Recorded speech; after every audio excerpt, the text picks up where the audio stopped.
Okay, welcome everybody. Welcome back to the TED Talk podcast, episode 3. Another week, another, I guess, series of events that we need to discuss. I'm going to be joined by two lovely gentlemen, Yumi, TeaTime. Hello, guys. How are you doing? Hello. I mean, I've got to say, you went for the name TED Talk. Really, I thought that Michael was actually joking about. That's like the worst SEO you could have. Where are you gonna tell people like, go listen to my TED Talk? Come on, man. Yeah, you know gotta what? look You know into what? that. I was thinking about the name. I was thinking about the name of the podcast, and I was like, I'm given the best opportunity because there are so many people just searching TED Talk on YouTube and stuff like that. And I'm like, how funny would it be? You just go on, you wanna look for a casual TED Talk, and then a CS:GO podcast appears for you. I think that's hilarious. You are Really really trying to ambitious, I feel. piggyback off of the success of the TED Talk, though. That is true. Yeah. Eh, So yeah, I guess I actually had a friend tell me, he was like, well, yeah, it's a cool name. I wouldn't name my own podcast after myself, but you do you. And I was like, you know what? I don't have any better idea, so I'll still go for this one. Sounds a bit jokey, but yeah. Gentlemen, you've been starting us off. By the way, you just finished the BO5 final just an hour ago, 2 hours ago. What was it? You casted some Asian CS. How was it? How did you find the scene? Because to be fair, I haven't really been watching too much of, Lin Vision and IHC and stuff like that. Mm-hmm. We cast Asian CS enough that it's just become kind of normal. In some ways, I almost feel like we're selected to do Asian stuff because no. we do it so frequently. True. Also, we happen to be of the, like I was born in Hong Kong, lived in Singapore, moved away to the UK. He still lives in Pakistan, so I've we're actually still played in the Asian scene. There you we're go. aware of the Asian scene predominantly anyway, so it's not so bad.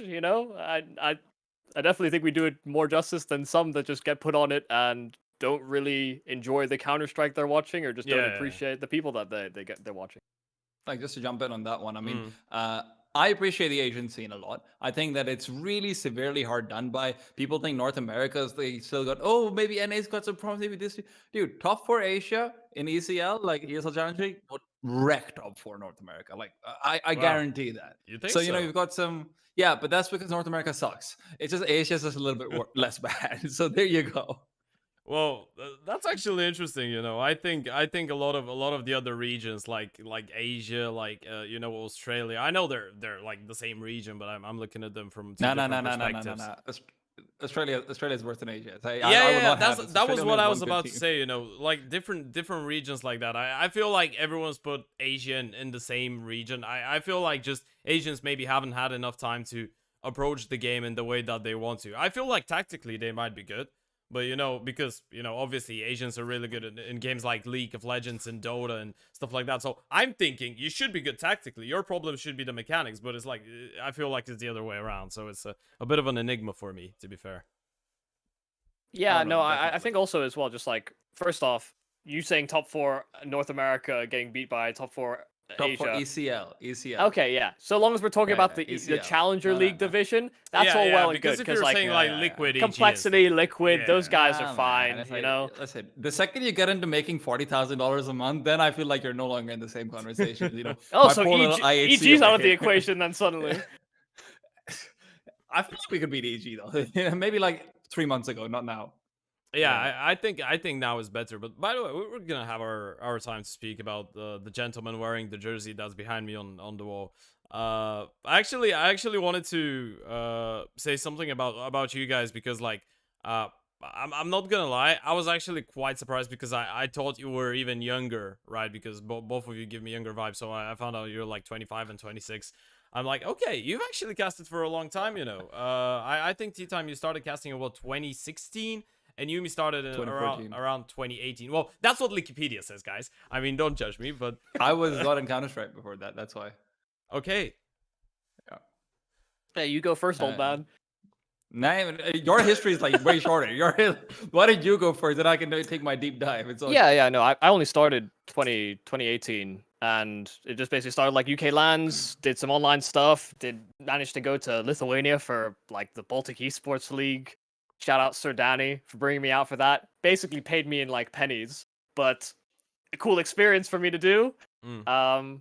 and yeah, just kind of rode the online journey for as long as I could. It's a shame because ESL actually used to have like an office here in the UK, but they dissolved that division, and now it's all online stuff, and everything's kind of in flux. But yeah, outside of that, it's just been good opportunities. I've been around the world even before I even made any money doing it, which was kind of strange. Like I went to Sweden with a HyperX. Then I went to Santa Monica for Face It for like a open caster challenge thing. Then Texas as well, another open caster challenge. And I wasn't paid for any of those, but I got cool experiences, which kept me interested and kept me invested in doing this. Dude, I'm getting so jealous because Michael's telling all about it. Oh yeah, actually I wasn't even that big and I was traveling here and there. I haven't even gotten into my journey, and I'm sitting here like I've been doing this for 8 years. I get invited to events, I don't get my visa in time, I can't get my passport shit sorted. And Michael's like, yeah. la-di da-di da, let's go all over the place. Oh. So yeah, Michael, fuck you too. True. Yeah, but- I'm jealous as well, by the way, of people that have traveled a lot, because I started casting right around COVID. So it's like just now I'm seeing LANs, and LANs are starting to be produced and organized while I'm a caster. Like back last time there was LAN CS, like proper LAN CS. I was still casting only in Bulgaria, so I started in COVID, and then I get extremely bored of sitting in my chair in my room for 2 years straight. But yeah, I guess it becomes more it becomes a little bit more vivid with time. LANs are coming back, and speaking of which, there's a lot more tournaments coming back. There was recently an ESO Challenger LAN. It was the Rotterdam one. How'd you find it? I found it terrible, actually. No, Michael, go for it. I was really looking forward to this because I know Yumi has strong opinions, because the first episode that we did on the podcast, I'm not sure who it was. I think it was Jack that said something, like he said an opinion, gave an opinion about something, and then Yumi goes in chat like it's the first time chat thingy that you see pop in chat, right? Yeah. And he's like, "What the fuck are you saying?" It's like first thing he types. He's like, "What the fuck is this guy talking about?" I think I might have said like whack take, basically. that's my first thing. Yeah, Rotterdam was cool. I got to cast with James Bardoff, which is he's coming back into Counter-Strike, I guess. And he's definitely an interesting person to cast with, because it's hard to not like just laugh at what he says, because the way he makes his what's the word I'm looking for? It's like his metaphors and his the comparisons that he makes are always quite Analogies. Yeah, his analogies are quite hyperbolic or just odd. So I had to try and contain myself from not laughing all the time, but it is also one of those things where we're talking about all these LANs that are coming back, and those are all really great, but we're also not on LAN when we're doing it from the studio. Yeah. The way they've got it set up is that we're in Stockholm for a studio, and then there's a Rotterdam event that's going on, and the only one that's on site is James Banks, or our stage host, effectively. So it does, it's nice that it's a LAN, but it doesn't feel like a LAN still. Like it's an in studio environment, which is cool, but there's still this layer of separation, which is kind of poor for not being able to network with players. That's beneficial for broadcast talent in general, just being able to like talk to them after games outside of your job. Like that's what we want to do in our free time, weirdly enough, is just hang out with people that also enjoy the game. But there's just this barrier there that we can't pass effectively. So it's cool. Event was awesome. Good job, Outsiders. You actually won an event for once. And that's about all I've got. By the way, I was about to say like a bit of a like sneaky comment in there. Sometimes that barrier could be good, as we found out from some articles that have been released recently. I mean, maybe you'd prefer the barrier than having a fist fight with a player, but I'm joking. Michael is stacked as fuck, bro. Back in Hong Kong, Michael used to be called like. Why do you think it's called Yumi? Because that was what Michael said all the time. It's like, it's gonna be you or me, punk. And then people just back off, man. Like that's what he's all about. And it would probably be me. They would fold me like a paper towel. Yeah, but they don't know that.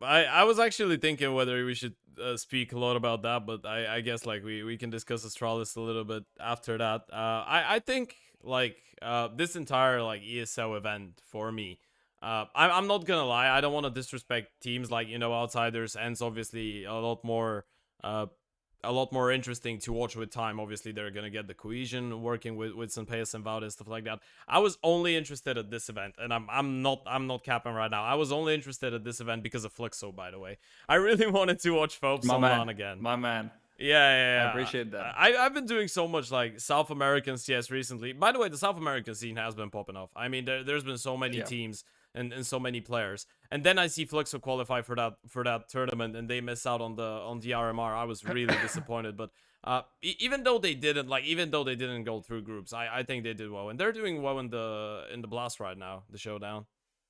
Yeah, they've got their finals versus MIB, or is it semifinals or finals? It's Grand finals. versus It's finals. MIBR It's finals. Yeah. in like an hour and a half right now. That should be fun. I mean, the way they didn't qualify to the RMR was also just like particularly heartbreaking because I think in all of the qualifiers they ended just one slot below the point where they would have made it through.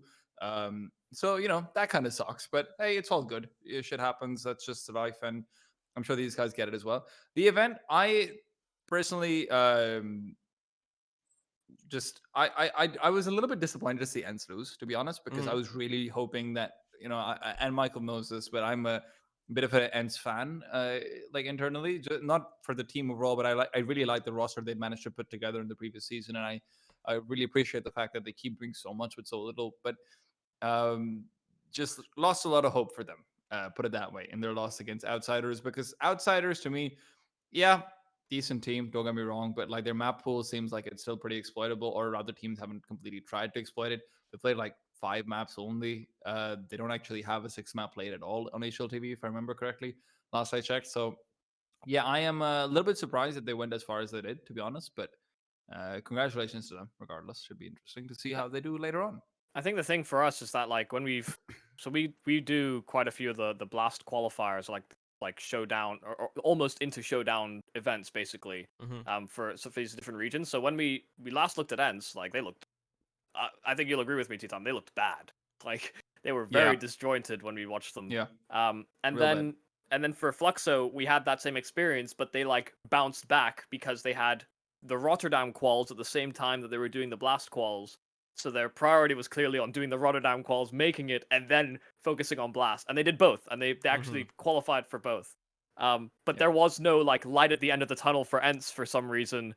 They didn't seem to like slingshot back into the form that you're hoping this team can do with the players they have. And it's just, yeah, I'm very apprehensive looking at Ents moving into the into the major, because I just don't think that they've got it all pieced together yet. Yeah, yeah. By the way, I feel like I understand why that is. I think people are way too critical of Ents, by the way.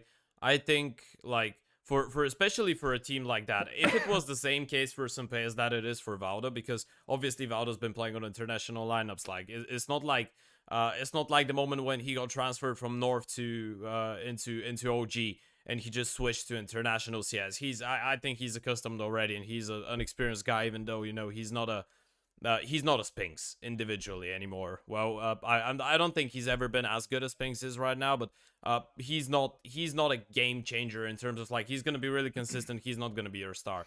I feel like a big problem with what's going on right now with Ents is, and that's why, by the way, I'm not worried about them. I just feel like they need to.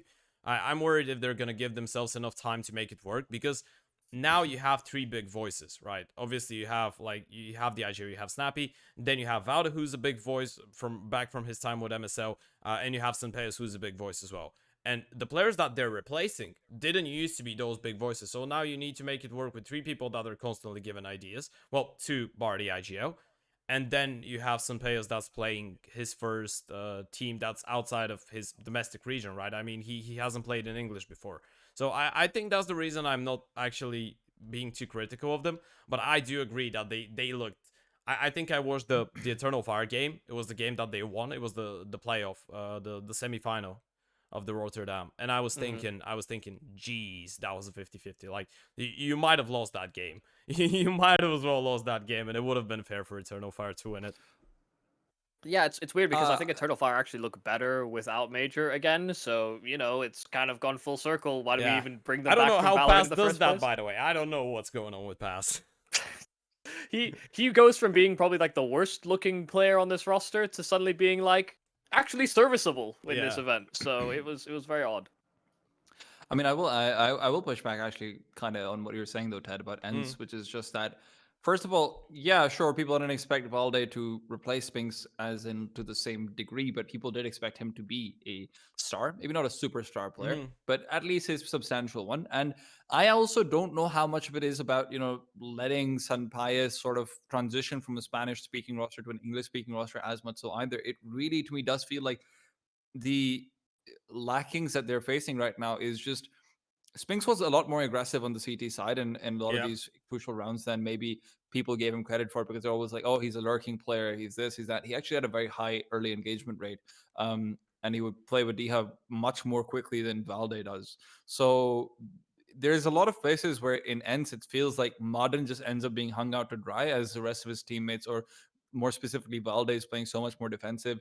Diha is trying to get over aggressive to make up for that stuff. I don't necessarily know if there shouldn't be blame placed on ends because a lot of this is not down to, hey, this is an international team being formed, this or that. This is very much just, hey, how long is it going to take them to adjust that level of aggro, and can Valde even play that? Because on OG and shit, he's playing like B site on Mirage, on Dust 2, and a lot of these places where even anchoring at times, that's not a position where you're used to getting aggro. We need to see whether he even has that ability or not. Mhm. I think just even just the tone from when they made the announcement saying, well, I think Snappy in his interviews were just saying like, yeah, we're just gonna basically plug and play him into Spinks's roles. Like that's not how you make acquisitions work usually. There's an adaptation that has to happen.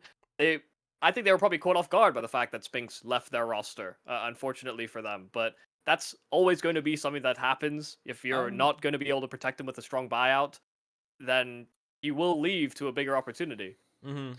I mean, I think they knew that he was going to leave. In all fairness, from all the interviews with like Natu and stuff before as well, it was like, okay, we did just renew Spinks' contract, but we realized that likely speaking, eventually he is going to end up going, and it felt like the rumors had been around long enough as well. Just to me, to go back to what you were saying, Mike, I think the reason why they thought that they could plug and play is because Spinks did have some pretty important roles where everything is sort of set up for him to succeed. The thing is, he did succeed, so obviously it's hard to ask that from Valde, but then changing the entire team structure so quickly to allow Valde to succeed over there is definitely taking too long for me. So I'm with you. Definitely some questions to ask about what's going on there going into the major. Mhm. I see where you're going with this one. I was thinking, by the way, one thing that balances it for me a little bit is obviously I'm not sure if you're going to be able to change the way that Valde approaches the game. I really do agree on that. I feel like he's a lot more defensive. It's like what we saw on Vitality, pretty much, with removing Misuta and bringing in Spinks, right? Like the difference, I'd say Misuta is a lot more like Valde in terms of how he approaches certain situations than he is with Spinks. But then you have Sanpeos, who's way more aggressive than Hades used to be as well. So it's kind of like you make your anchor, like the guy, like your Inferno pit player is a lot more defensive. Your A long player on Dust 2 is a lot more defensive in the way that he approaches the situations. But in the meantime, you have your Oper just running around and being hyper confident. So I feel like it's a majority, like a major structure change for Ents, which will always take some time to work out. But yeah, I guess like from this organization and from those players, and the amount of finals that they have played the last 2 years, people would always expect a little bit more, and it's gonna be really hard for you to get that time pass to make things work. I actually think that some Pies has been mischaracterized as an aggressive AWPer. I won't pretend because I mean I know they had a couple of good events back to back. Valencia, Cologne. People Yeah. really highlight that. And the thing is, Movistar are playing almost like a completely different game than what they usually bring to the table. Like they're not usually this hyper aggressive and hyper confident team.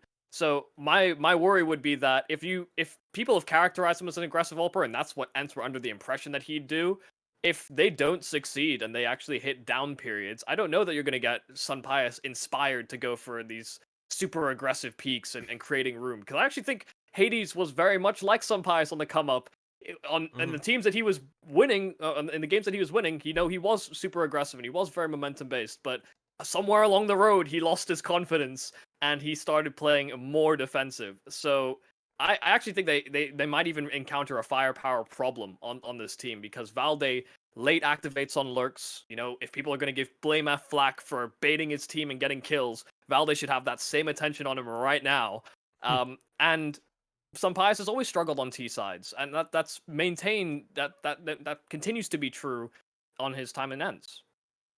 Yeah, that's an interesting point. I actually remember, for Hades, that's something that I've been thinking about because I remember him from his time in Wisla Krakow, and he was actually quite aggressive back then. So I was really surprised when I see him join an ends, and then like 1 or 2 weeks in his stay with ends, he just starts changing his playstyle completely, and I was like, oh well, maybe they just want him to play like that. So it's kind of I'm actually curious to see if Sampaius is gonna do the same thing, or if it will happen for him in the same way. But yeah, that's gonna be an interesting thing. We can get back to Ants if you have something else to say about them later on when we go into the tier list, because it's a tradition for me. I need my guests to do a tier list, and that scenario is gonna be for the major. But going through the recent news, because there's a couple interesting topics that I want us gentlemen to discuss. I want to start out. Gentlemen, wow, I haven't been called that in a while. Yeah. I gotta be polite. I gotta try to be. You gotta be honest, man. Yeah. Okay. I actually had I had a talk with Neo about honesty, and after having a talk with him about honesty, I decided, you know what, I might not want to be honest. Not sincerely, because yeah, He broke you.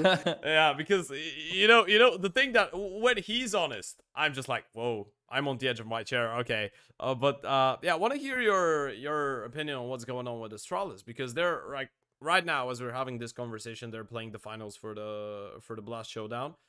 They did beat Vitality, which was a bit of a surprise to everybody. Blame F solo carried that game, but after they benched Config, which is old news now, all of us know what happened to Config. They did cut off Trace as well.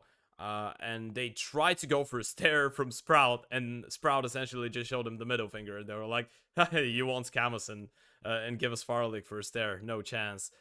So what are you making out of Astralis right now? You think there's a way back for them? And well, potentially, because Device is obviously probably going to come back, although it's been unconfirmed. But do you think Astralis have a chance to make it back into being a legitimate like top 5 or top 10 team, and maybe a title contender in the next 6 months, let's say? I mean, I have to say that question's a little bit weird, because you're asking me 3 completely different things, which is that can they be top 10? They're already top 10. Arguably, Yeah, Config, but they would be a top 10 yeah, team. okay, but that's why I'm saying like a legitimate top 10, like not HLTV top I mean, 10. Because they were listen, number I 4 feel- 2 weeks ago. You think they were the 4 best team in the world? Yeah, but they were definitely a legitimate top 10 team. So I'd push back on that. But then it's like, okay, top 5. Are we talking about consistent across the year kind of thing? Fair enough. Like, that's a title contender is a completely different thing these days in CS as well. So I don't think anyone can say what it'll take for them to be a title contender, because they're not going to be putting out, that $1.5 $2 million of buyouts that they probably need to get Heroic to actually give them someone, because there's no fucking way Heroic is selling Astralis to anyone otherwise. So top 5 contender with Device, difficult, but the very ceiling, yeah, I think they can get there, because this is where I do think that even if they have someone like Mr. etc., the only problem, which is a pretty major problem in all fairness, is that who are you going to have who you can sort of send out to run out first, with maybe Glaive at times, maybe with the Device at times, and all of that good stuff coming in. And I think even if you pick up someone younger over from like FPL, etc., that's a role you can comparatively fulfill a little bit more easily. Yeah, he's not going to have the same firepower as Config and whatnot, but the point is they don't have to spend a large amount of money to actually get that shit sorted out. So I do think they can be top 5. I think it's a bit of a stretch. More likely, I'm looking at maybe like a stable 6 and 7 peak at top 5 kind of situation. Sort of like what we have going for Big these days. Yeah, I can kind of see that. I don't really have many qualms with the Astralis roster at the moment. I don't think they're ever going to be title contenders until they're actually willing to open up their bank accounts. And first off, I hate the idea of Device even going back.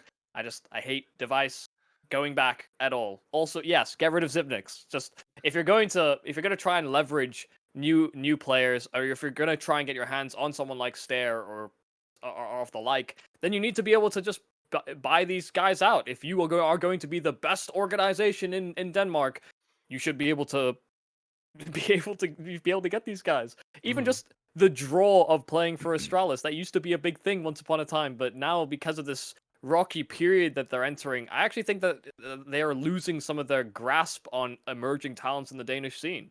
Yeah, I think they've already lost it. To be fair, I mean, Yeah. I'm just putting it that way. If Astralis wanted to sign up Stair 2 years ago, he would have went in straight away. He wouldn't even think about it, and not even 2 years ago. Maybe a year ago, like when they signed Config and BlameF.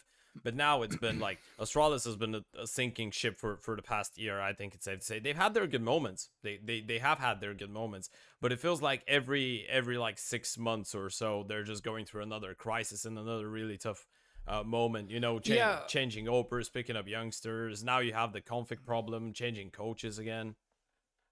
Look, the thing is, though, at the end of the day, that's just been following Australia since day one. Like, they had the conflict of interest leagues and this and that. Clearly, everyone in Denmark loves them because their parents know them, their parents love them.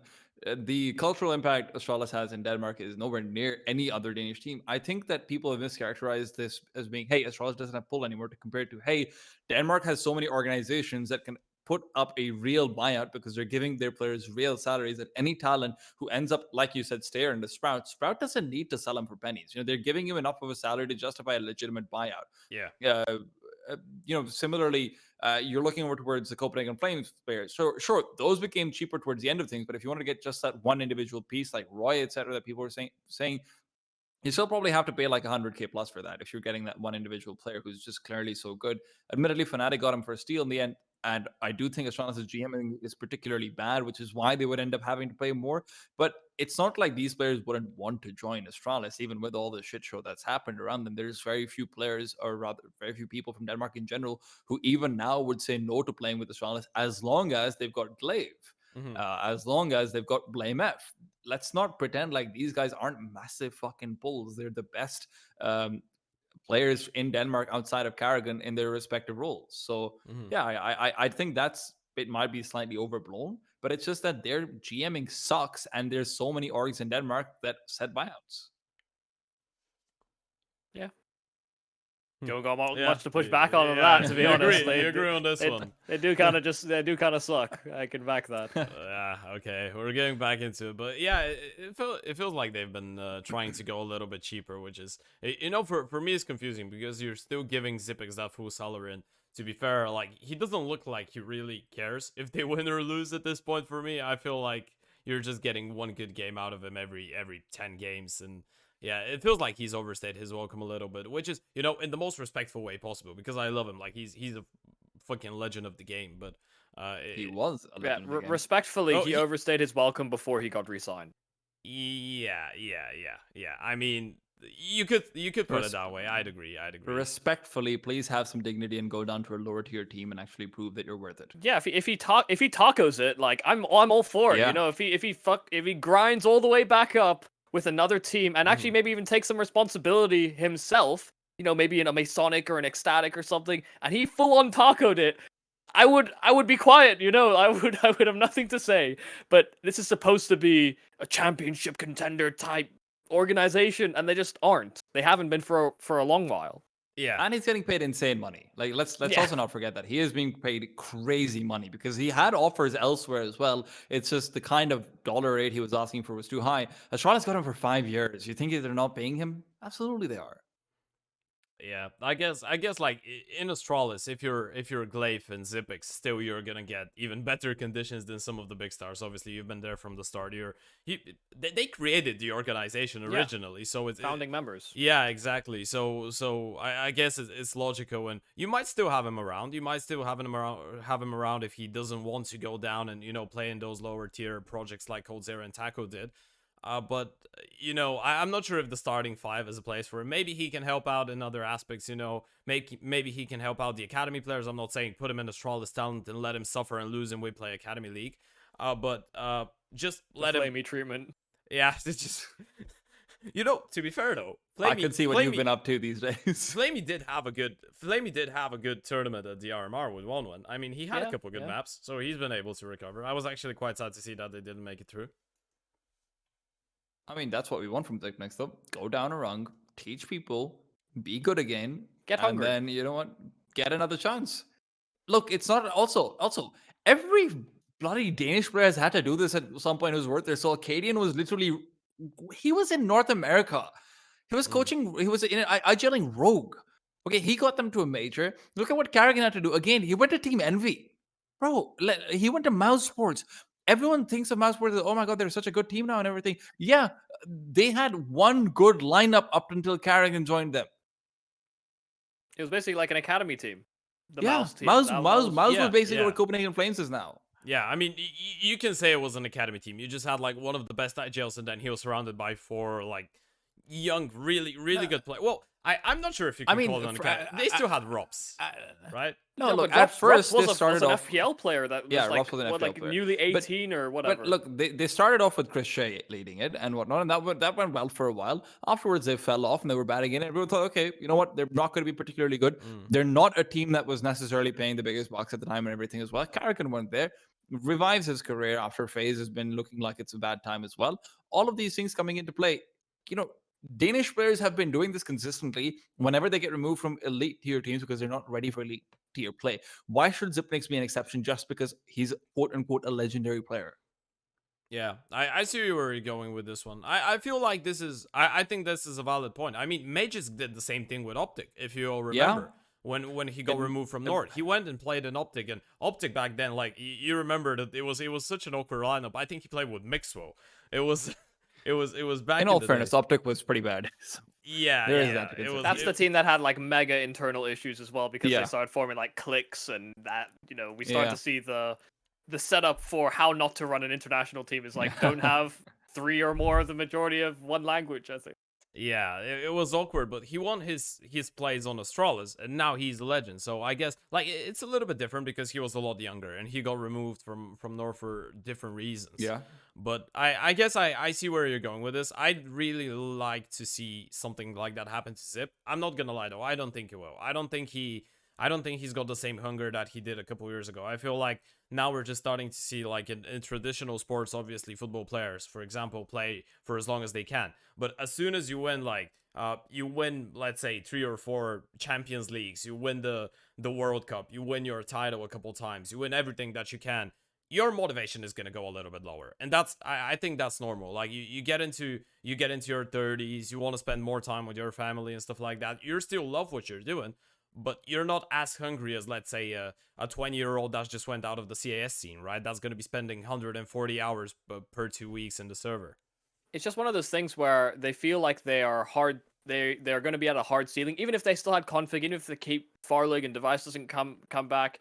You are limited to who you can replace on this roster, basically, because of the fact they've got these long contracts, and that's because Astralis will still want to maintain all the legends of old successful Astralis, of major winning Astralis. They want to retain at least a couple of those players. So it is just what it is. I think Zipnix will be there probably for another year and a half before they finally come to their senses and say, "Hey, the rest of your contract, can you be a coach instead? Thanks." Maybe they'll stop replacing their main coach with their Astralis talent coach instead. Maybe they actually do have a slot. Yeah. In all fairness, I feel like Zipnix is not the guy you want behind the troops, like hyping them up, if you're sort of getting what I'm saying. Then again, majors don't let you hype you up. So you know, true. maybe that's what the new meta is. You know what? You need to get the robot players. You're just gonna sit there. Clive, why did you not win that one before? I would have in 2018. There you go, man. I fixed it. Fixed Astralis. You just cosplayed an Indian coach, by the way. Like I can't do Danish. Listen, man, I can't do Danish. I can't do Danish. At least they're getting some fucking support. Zipnix is supposed to be a support player, okay? There you go. Best support in the world. India. Take inspiration. Whatever. I don't know. By the way, saying that about the rules, I don't know what you guys think about that, but I had it just popped out in my mind, completely out of context. But I remember the admin that was trying to tell FNX that he was supposed to sit there and not make a move. And I remember the look that FNX gave him. I was like, this admin has got balls of steel. If this man, that's, I don't know, I think he's obviously he's picked up some fight lessons or stuff like that. He is a jack guy as well. He knows, like, he looks like he knows how to fight, and I'm not speaking, you know. Yeah, so did Config, bro. Right. Yeah. I wanted to clarify. I wasn't speaking about that, but you got the person with the neck tattoos and stuff like that, and you gotta look at him in the eyes and be like, you don't move, and even tell him, nope, you can't be saying anything. I don't know about him. I don't know how the admins are doing that. I feel like there is a good chance of him just standing up and you shitting yourself. But it's a Well, I I mean, mean- what is FNX gonna do? Swing at him? Like, if Yeah. he swings at him, he's just Listen, gone. Like, coaches will we get banned. we know what happens. Okay, first brother comes to the after party. Sorry, my bad, wrong event. Oh. Okay, let's not go down there. I mean, I was actually prepared to say so many good things about Imperial later on, but yeah. Moving on Great with player for. yeah. Moving on with some other interesting news before we get into our opinions on teams participating in the major and stuff like that. I want to see what you're thinking about YEKINDAR joining Liquid, because it's been official now. They've announced that he's been signed, and something interesting is that Jackson says that YEKINDAR did actually buy himself out of VP, which he bought himself out of VP and paid $1 million to do so. And I want to hear. Okay, wait. which- Is that the amount? I haven't seen the amount. I think this is the amount. Yeah, I'm pretty certain. It's like 98%. Wait. I'm certain it was like $1 Wait, million. let me- I think I've Saxon- seen it somewhere. 1 million. That's a lot of money. Yeah. Yeah, that's A quick reminder, by the way, Cloud9 did buy the entire Gambit squad for 600K, I think. Oh no, it was 1 mil again. It was 1 1 million. mil. It was 1 Yeah, mil. 1 Yeah, mil. with the coaches and analysts and everyone. Yeah, it was 1 mil. I can't find the 1 million number though anywhere. I think that wasn't in Jackson's article. I've seen it somewhere else, but I'm pretty Okay. certain I saw somewhere I saw it was around 1 mil. Yeah, I'd be surprised if it's that much, and if it is that much, then are we just simply turning our head and... claimed it. Nexa claimed it, apparently, according to a report I found on afkgaming.com. Oh, right, I see. Yeah, I'm looking at it. Yeah. Yeah, Nexa claimed that the YEKINDAR buyout was 1 million. But Yeah. if YEKINDAR is buying himself out of this contract, like, maybe it's less of a duration. Buyouts can sometimes be tied to how long your contract length is, right? So Mhm. there's some parity there. But yeah, I mean, if he's buying himself out of the contract, like, oh no, Liquid have reimbursed me all of that money. It does feel like we're just avoiding talking about the fact that we're finding the workaround. We're turning a corner. Instead of paying them directly, it's just by proxy. Yeah. So what does it matter?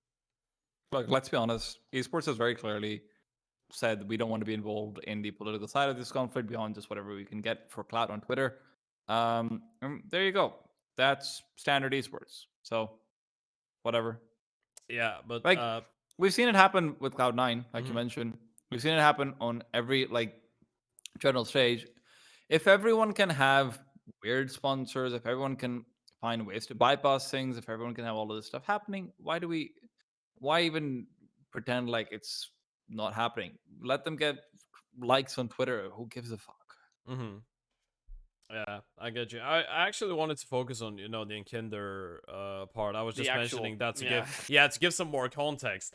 Wanted to focus a little bit more on YEKINDAR joining in the squad and what does that mean to Liquid, because obviously I've been a YEKINDAR fan for a long time. I think it's safe to say. Like I followed the guy for a couple of years now, and I'm really happy to see that he finally gets the recognition, because I feel like on a team full of CAS players, you don't really get to stand down, because I feel like CAS region produces one of I'd say the smartest approach to CS, and people there are extremely hardworking. And whenever a guy like him goes in Liquid, where he's playing with arguably some of the most intelligent NA players, if you can coalesce the most intelligent NA player ever, he could be the number one.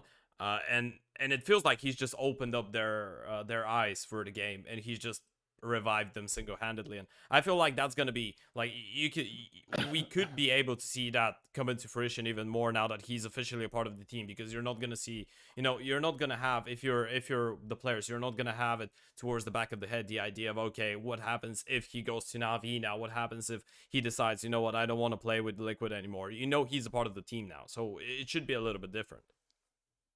Yeah, the cool thing about YEKINDAR's journey is that he basically started as just a random rifler that nobody really cared about on the Virtus Pro side. Mm. and then all of a sudden he starts doing interviews. He starts actually. I mean, he is a dedicated entry fragger. He starts being even more aggressive and actually more in line with like what the role would dictate you do. And he starts building a public profile. Like he's not a young guy, but everyone thought like he's a pretty baby-faced dude, very, very, I guess it's amicable the way he plays because it's very relatable to the random pugger. Just we're like, wow, he just commands so much room on this area of the map, and he's doing his job perfectly. And he is a picture, a great example of what you can do as a player if you are opened up and you can speak English and you open up to doing interviews and the sort. People attach themselves to your persona. Like people are attached to Rops as the FPL hero. YEKINDAR is the entry hero of modern day CS. I am a little bit annoyed that he has basically become the captain of this team on Liquid. Like Alish has been there Yeah. for so long. This is still Alish's team, but now it's YEKINDAR's team. And regardless of how you talk about Liquid, YEKINDAR is the primary focal point, even though it is predominantly North American, and we have OC, the up-and-coming AWPer, and we're talking about him. Naf is the stoic, stone-cold killer. Elige, like you said, intelligent player, but also probably one of the best mechanical players we have in North America. And we have all these elements, and then we're just so focused on this one guy who go in and hit head. I love YEKINDAR too, but it feels like the framing for Liquid. Yeah, he is maybe there to reinvigorate them, but why else? But why aren't we getting another frontman to this band? Why is it only YEKINDAR? In all fairness, I will say I think OC is actually happy that they're mostly talking about YEKINDAR. Yeah, Because that you know was what I was about to say as well. OC's not been doing too hot other than in the playoffs with Pro League, which hey man, you know that's enough for him to be given a little bit more time, obviously. But for me, I think the more interesting thing for me is just that hey, how bad were the comms on Liquid? Like how garbage must they have been for one player to come in, and it's not like he's replacing just some random newbie or something. Shox is still a legendary player. You know, Shox is still someone who's been in so many different teams, who's played on such an incredibly high level, who's conversed with some of the smartest minds in the game as well. It's not like Shox couldn't have had input, but just how I think there's no other word for it. How emo must everyone on Liquid have been that they need that this one guy made such a big change? I think it's more of an indictment of Liquid than, oh my God, YEKINDAR is the best in the world. He is amazing. Don't get me wrong. But what the fuck was going on before? Like, you know, they're making grand finals in Pro League. Slightly easier run to it. But, you know, all of the stuff that they're doing, I would love to sit in their team speak back then, is what I'm getting at. Yeah, I can't remember who said it. I think it might have been like YNK or Sponge or something on another podcast where they were just basically saying like, haven't we heard this all before? Like, oh, we're playing with Liquid's playing with a European player, and suddenly our perspective has changed of the game, and we're playing a different style and all this. Like, why are we having to go through this every single time? Like, you can learn from demos, and we have seen teams succeed and learn from demos. We've seen teams come out of regions that are underrepresented in global offensive. Like the South American scene has blossomed and boomed, and they've created their own play styles as well. We saw even just like the chopper variation for Vega Squadron. It's just brought new life into the game, and they actually changed the meta pretty substantially. So why is North America excluded from these conversations? What are we doing over there? Like, is the practice really that bad? Or are we just simply not putting in the same hours that the European sides are? And is that maybe geographical? Are there other influences? It probably is a calamity of just like many different factors here, but it shouldn't be that we exclude North America from like our conversation earlier where we're saying top 4 Asia might beat top 4 North America at the ESL Challenger level is actually an indictment on the North American scene in general, because they have had far more resources, bigger paychecks, that's for sure. They've had more organizational support. So why is there a discrepancy here? Yeah, that's really awkward.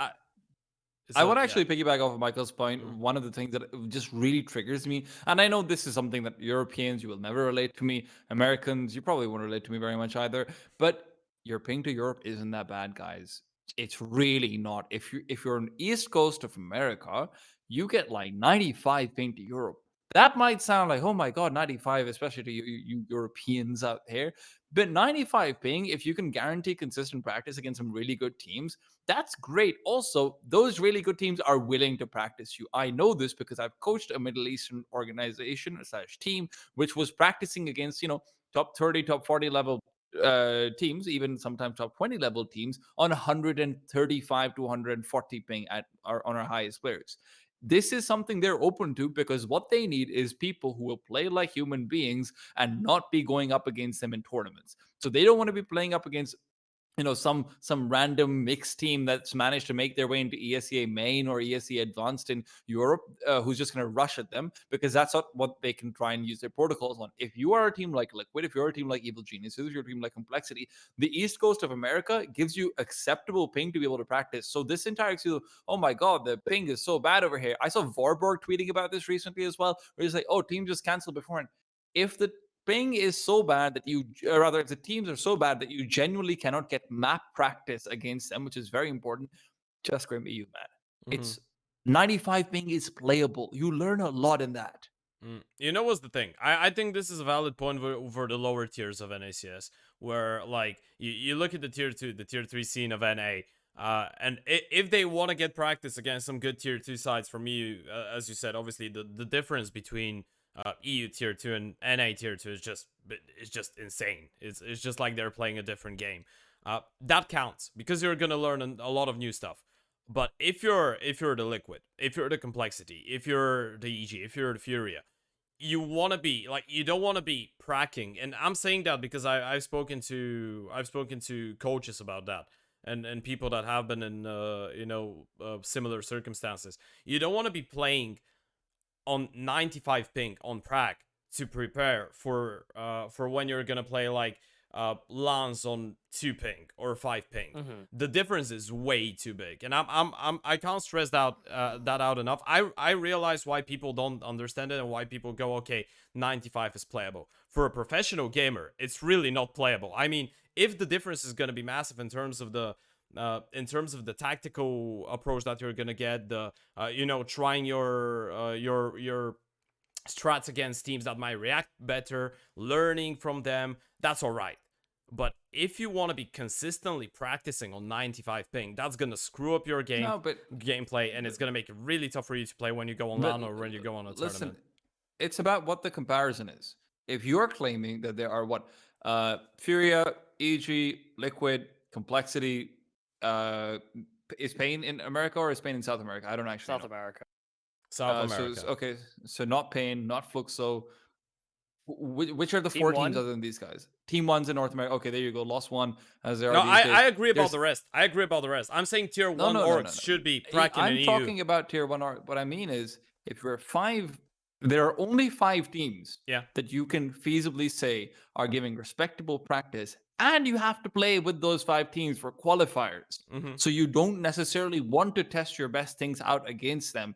I'm not saying you practice all the time, but if for a second anyone wants to tell me that it's better to play up against, I don't know, fucking bad news bears in like ESL Challenger League compared to even someone like, I don't know, who's Sangal in Europe, anything like that, for a couple of days just to guarantee you're getting your maps in, it's not perfect. Obviously, it's not perfect. Man, you still live 6,000 miles away. You're compensated by the fact that you get paid way more and that you have opportunities to go to Europe. But sure, you know what? That's still rough. It's not like you can't add in a day or 2 of practice. If any coach tells you, or if any coach tells me that, hey, that's just not worth it for us because the ping difference is too high, you're out of your mind. That's just not true.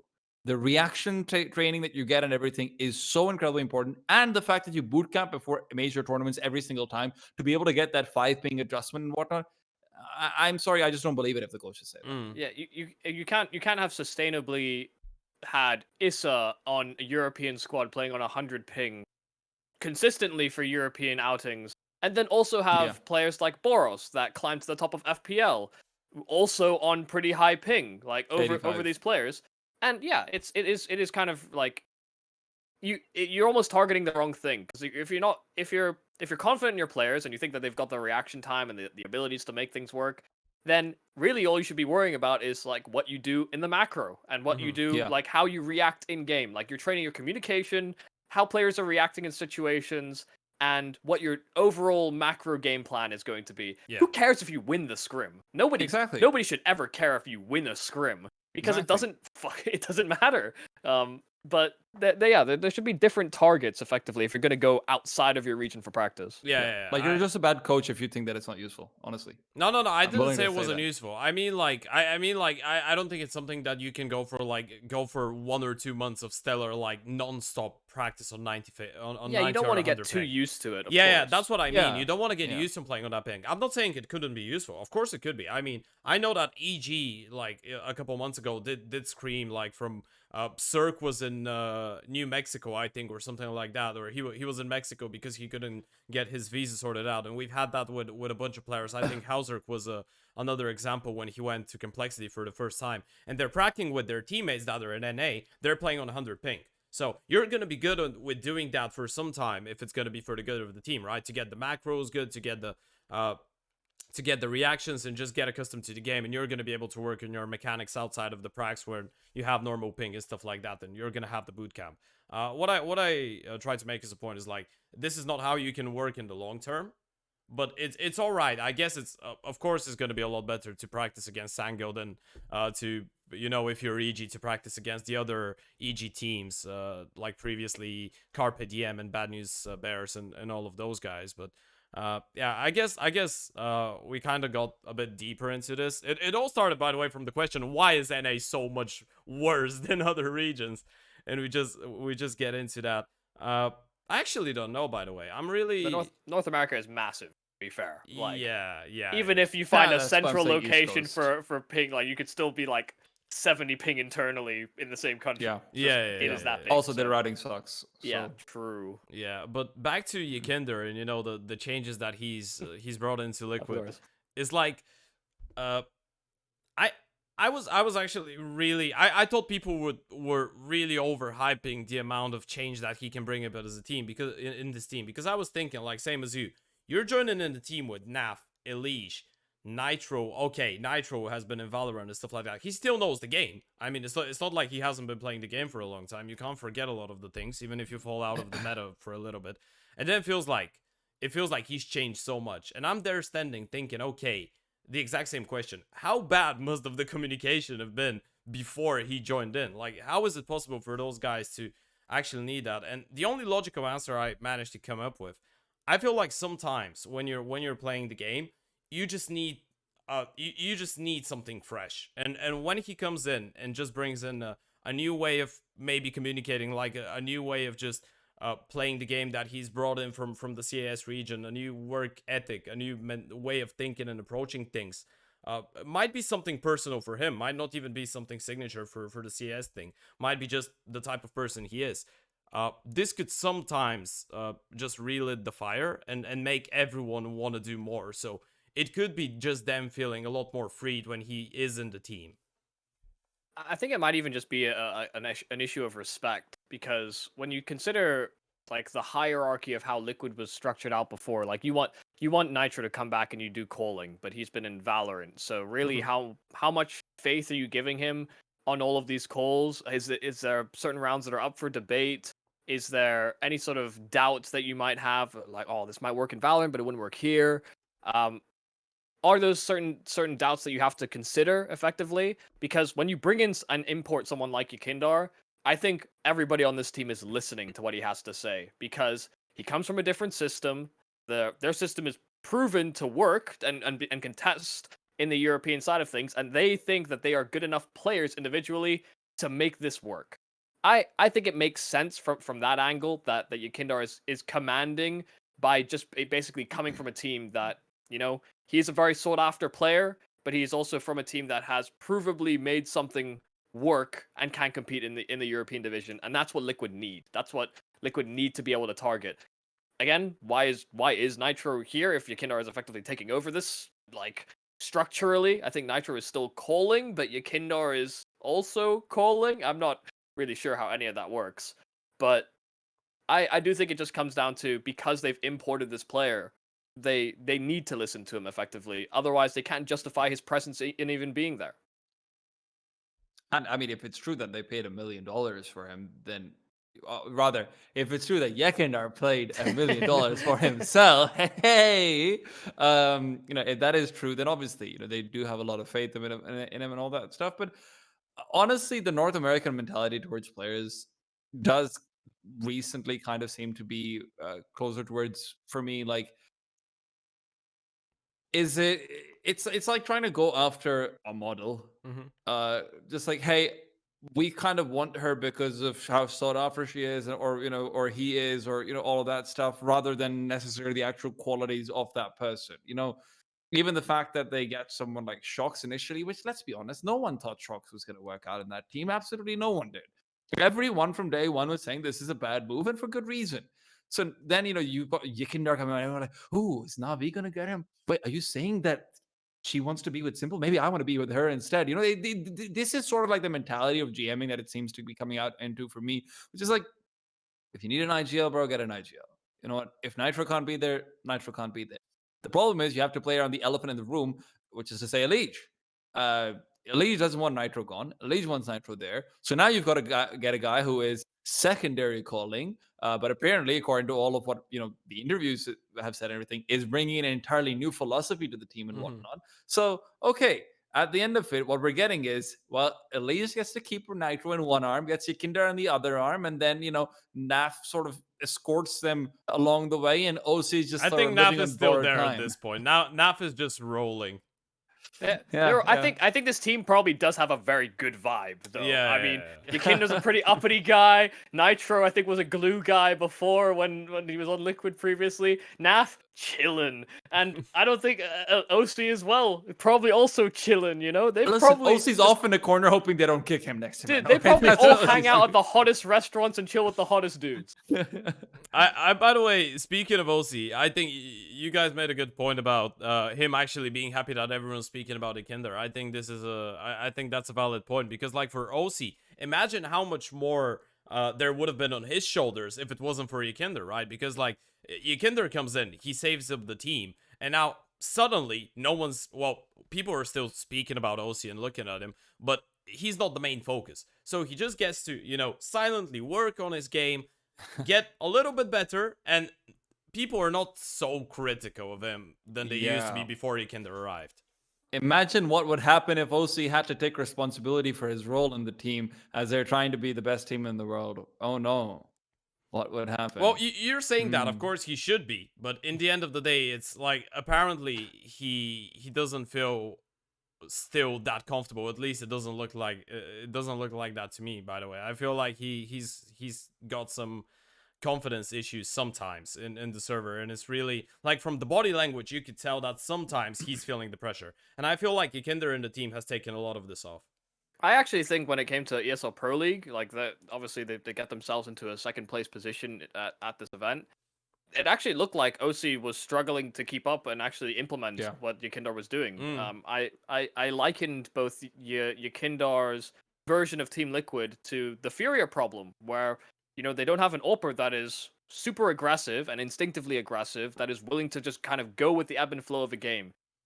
OC has always lived in a system, and if you look at how their Complexity are using Holzerk, you can definitely see that reflected in the way he's playing. He's going angle to angle. They're being methodical in their approach. Boom, boom, boom. Break onto bomb sites. That's the play. But the Yekindar version is, well, we're gonna throw these flashes, we're gonna throw these smokes. Yekindar gets 2 kills, and then we're gonna take that site.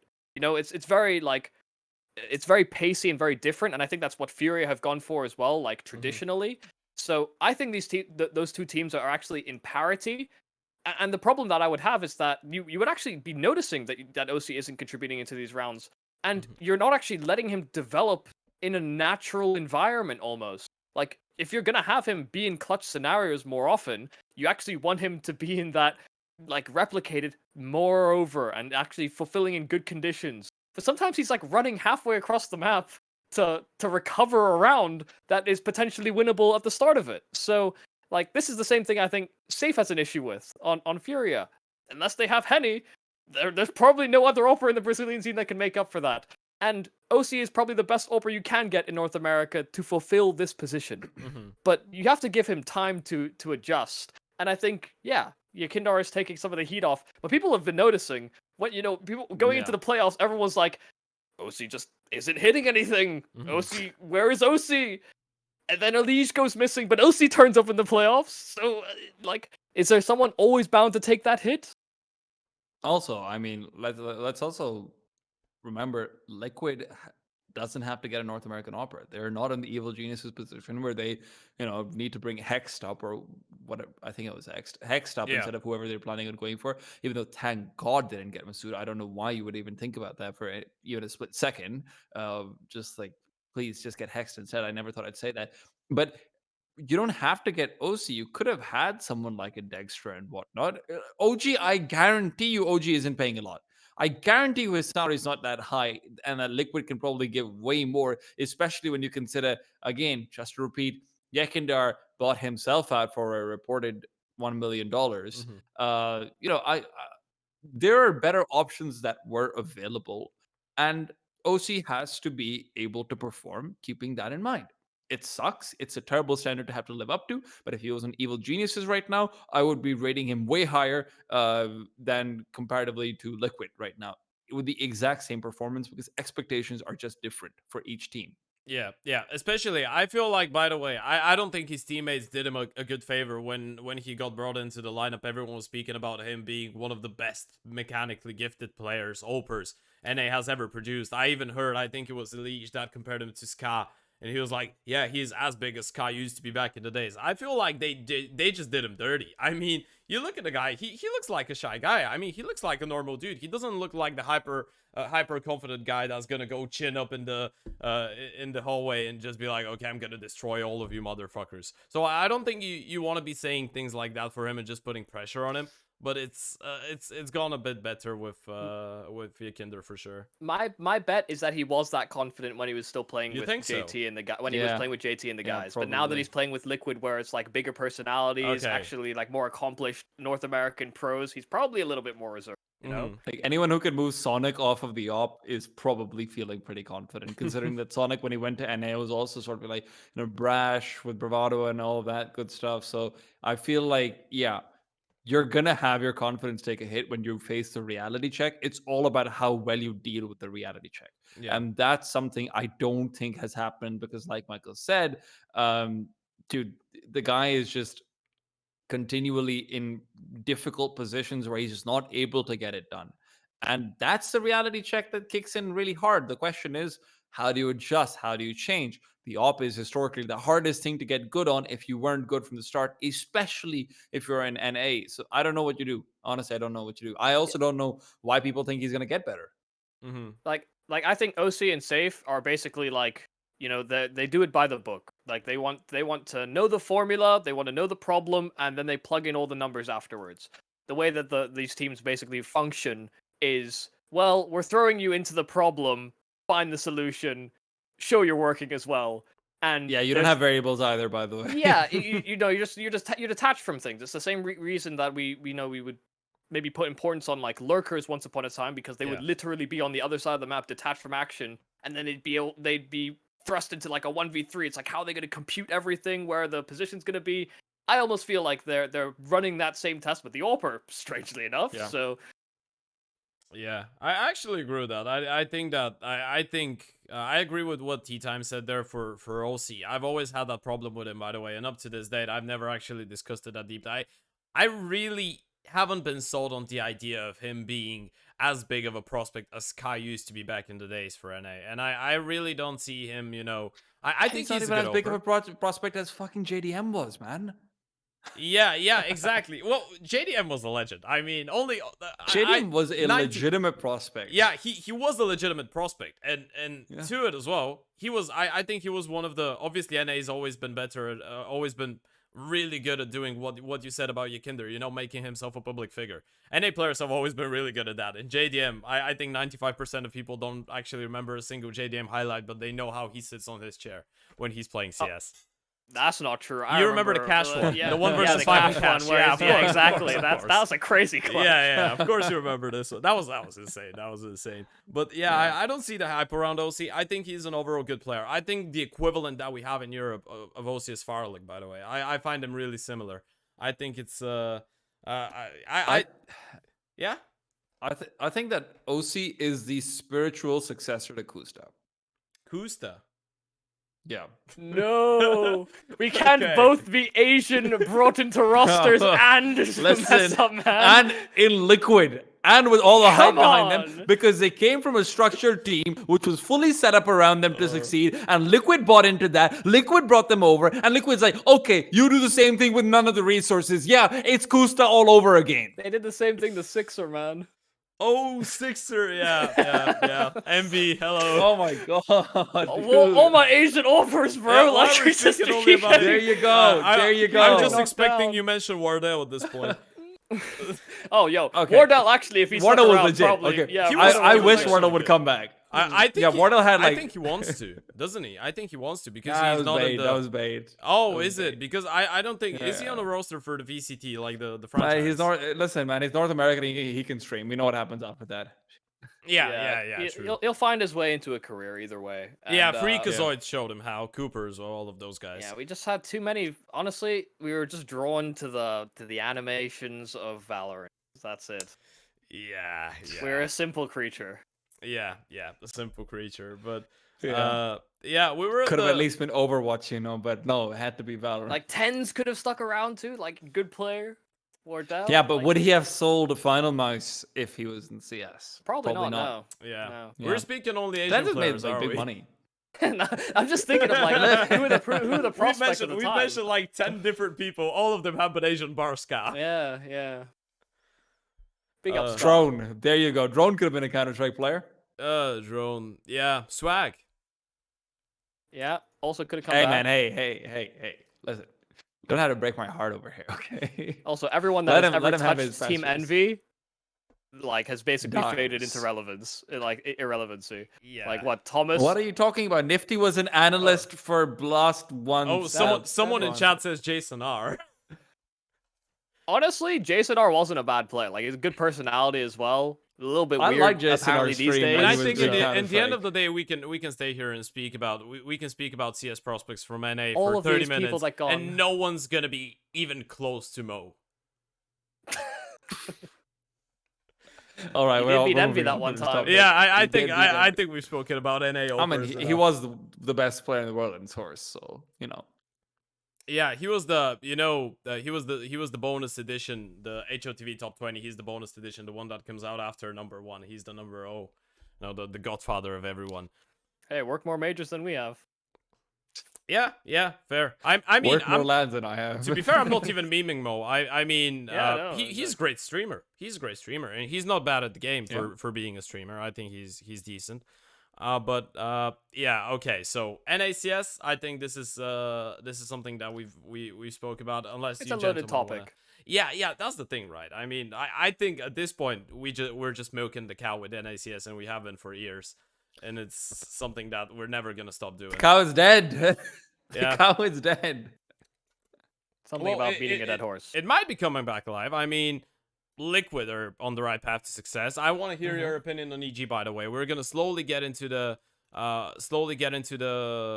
challenger stage because obviously there's a lot of teams that we might discuss in there. We're gonna go through a bit of a tier list later on, but first of all, challenger stage. I want to hear your opinion on this one. Taking a look at this. What's the first thing you're thinking about? Okay, we started. I think we can go that way. We spoke about Liquid. Obviously, they're legends. But as we're still in NA, we have a couple NA teams here. We have Imperial. We have obviously South America. Oh, yeah, they are America's South teams. America. Okay, America's America's, teams. yeah. Yeah. Okay. Listen, I would not like it if I was called, oh, we're in India. Like, oh, yeah, that's an Indian cluster over there. Okay, Yeah, I'm yeah, sure the yeah. Brazilians feel the same way. Yeah. Okay. So we're gonna go. We have a couple American teams. We have a couple American Yeah. teams. We have Imperial. We have Fury. We have 00 Nation. Then we have 9Z. And then the only proper NA team in the challenger stage is EG. Even though we have C9, but roster not NA anymore. But what are you thinking about their chances in making it through the legend stage?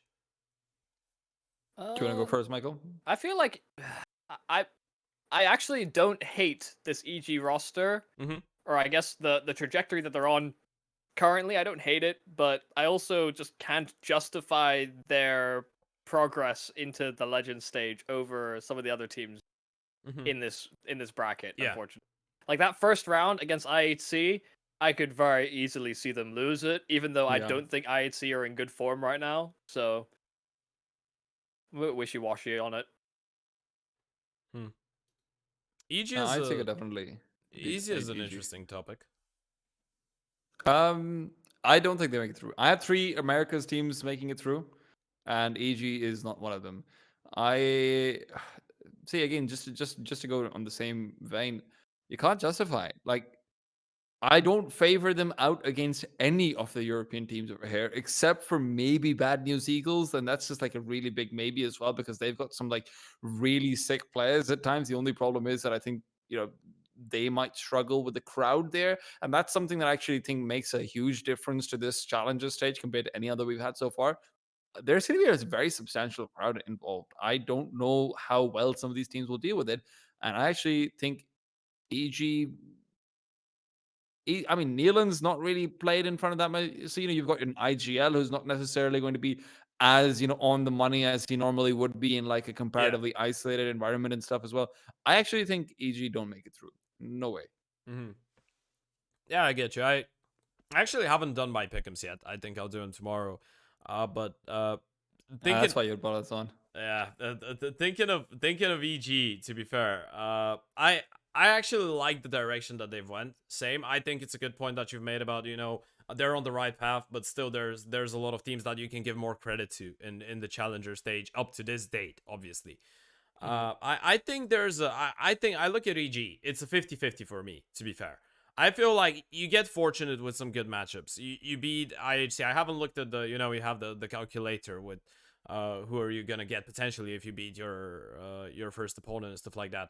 I think in a BO3, there's a couple of teams that I can vouch that I think EG could beat on a good day. And it all comes down to obviously something that I was thinking about initially when Nealon joined. He was putting on some great numbers. Now at the Blast Showdown, Nealon was actually for the first time I could say that he was severely struggling individually for EG. But then in the same time, I think Cirque played really well, which is something that I haven't seen for a long time. Like Cirque, I think at the RMR did alright-ish compared to Pro League for sure. He did a lot better, and now at the Blast he did better as well. Breezy's, well, it's really hard to say that they're doing good because we remember how good they used to be, but it's still better than it used to be a couple months ago. So I guess like if EG are having, if Breezy and Cirque are on a good day, if Automatic is doing what he is, if the mood is alright in the team, I feel like they can beat a couple of those.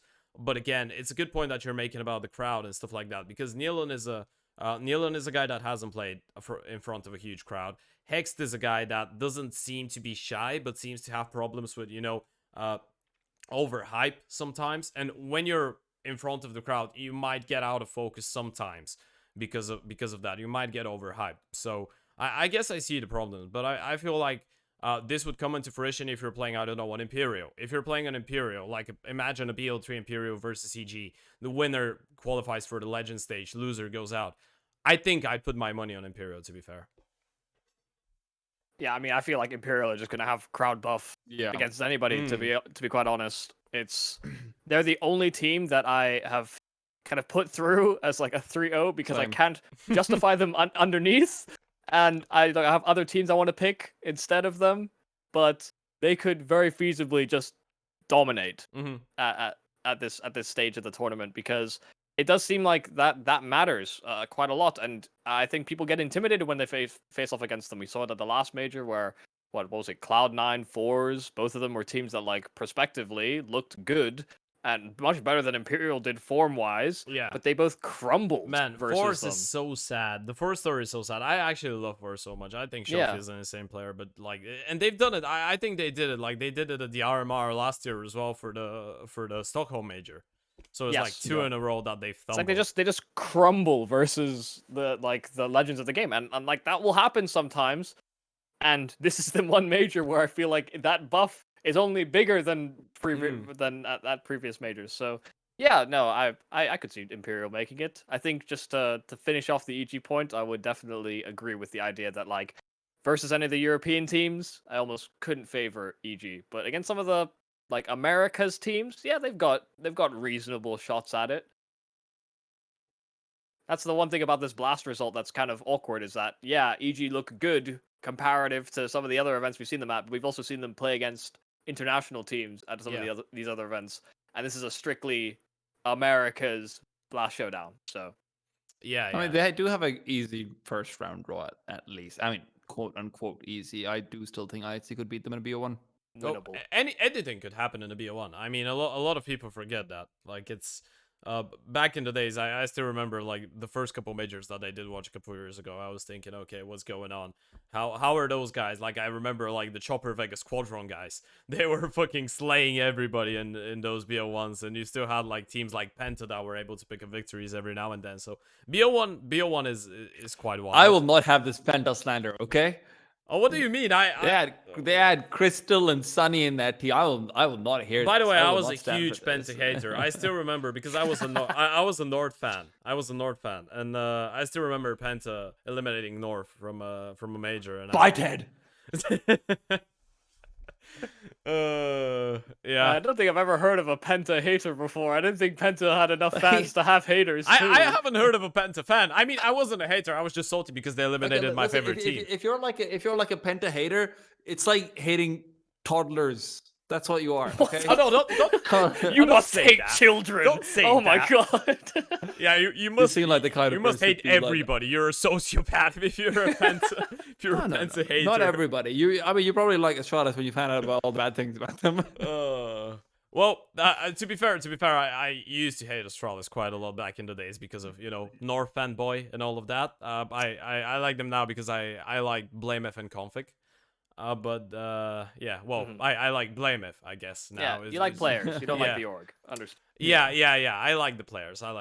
It's always been, like, I feel like it's always been tough in CS, by the way, to support a team as you do in football, right? Because people just change so quickly. And it's not like you become a United fan or somebody like that. You're going to watch your favorite player play for 10 years, and by that time, you've already grown to love the team, and you love some other players. Whereas in CS, it's really tough to like the organization, like, unless, let's say, it's from your city or your country, and then you're like, okay, I support those guys because they're my people. But other than that, I feel like it's really easy to change your favorite team. I mean, it does help. Overwatch League was the best. Yeah. Fuck off, Michael.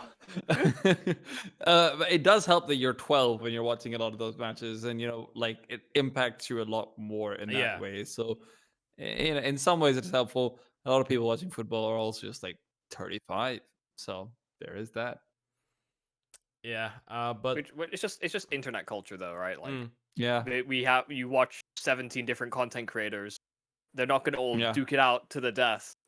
Like esports teams are very much like that. You will just pick your favorites from teams instead of anything else. That's because it's not like you have to give an actual financial commitment, right? Like you just have to watch it. Yeah. Content's free. But speaking of, like, I think we spend enough time speaking about America's teams. Again, not saying NA, the entirety of America, NA and South America. But speaking about the U teams, I think it's you look at this, you should be accepting kind of that teams like Vitality and Cloud9 are gonna make it in the Legend stage. But you know what's interesting for me? I look at Vitality and Cloud9. And those are the only two teams that I think I'm 100% sure are going to make it through. Like, on the fly, I can see those two making it through and even making it into the playoffs. But anyone else? Yeah, obviously, Fnatic, there's a big chance. Teams like Big, I'd say it's a 50-50. Mouse, you can make it through. But there's, other than those, it doesn't feel like anybody's guaranteed a spot in the Legend stage. I'd say OG. I'd so? probably say... no, I am not with you on that one. No, I'm back in OG all the way to the end. Unfortunately, they're good enough. They've got the players. They're good enough. Yeah, but aren't a lot of teams good enough? That's the question I want to ask you. Aren't a lot of teams good enough? Well, so my tier. I guess my expectations of this would be OG Vitality, Cloud9, and then maybe a Mouse, maybe a Gamer Legion, maybe actually I put Outsiders as pretty comfortable selections. Yeah. But you could find a reason to argue for 0-0 Nation, Fnatic, Gamer Legion, Mouse, Furia. I think Furia also pretty comfortable selection. Yeah, because, I think Furia is a shoe-in. these guys do very, very well in tournaments, very consistently. They just don't win the tournament. Yeah, ever. they're a team Yeah. that's gonna make it into the first round of playoffs and then just get knocked out there.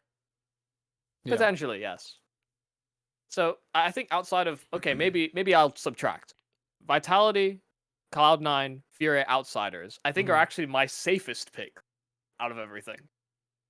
You're going with outsiders who Which only is have played strange. 5 maps over the past 3 months. Okay. Dude, I mean, Outsiders are probably the most comfortable 3-2 pick you will ever have.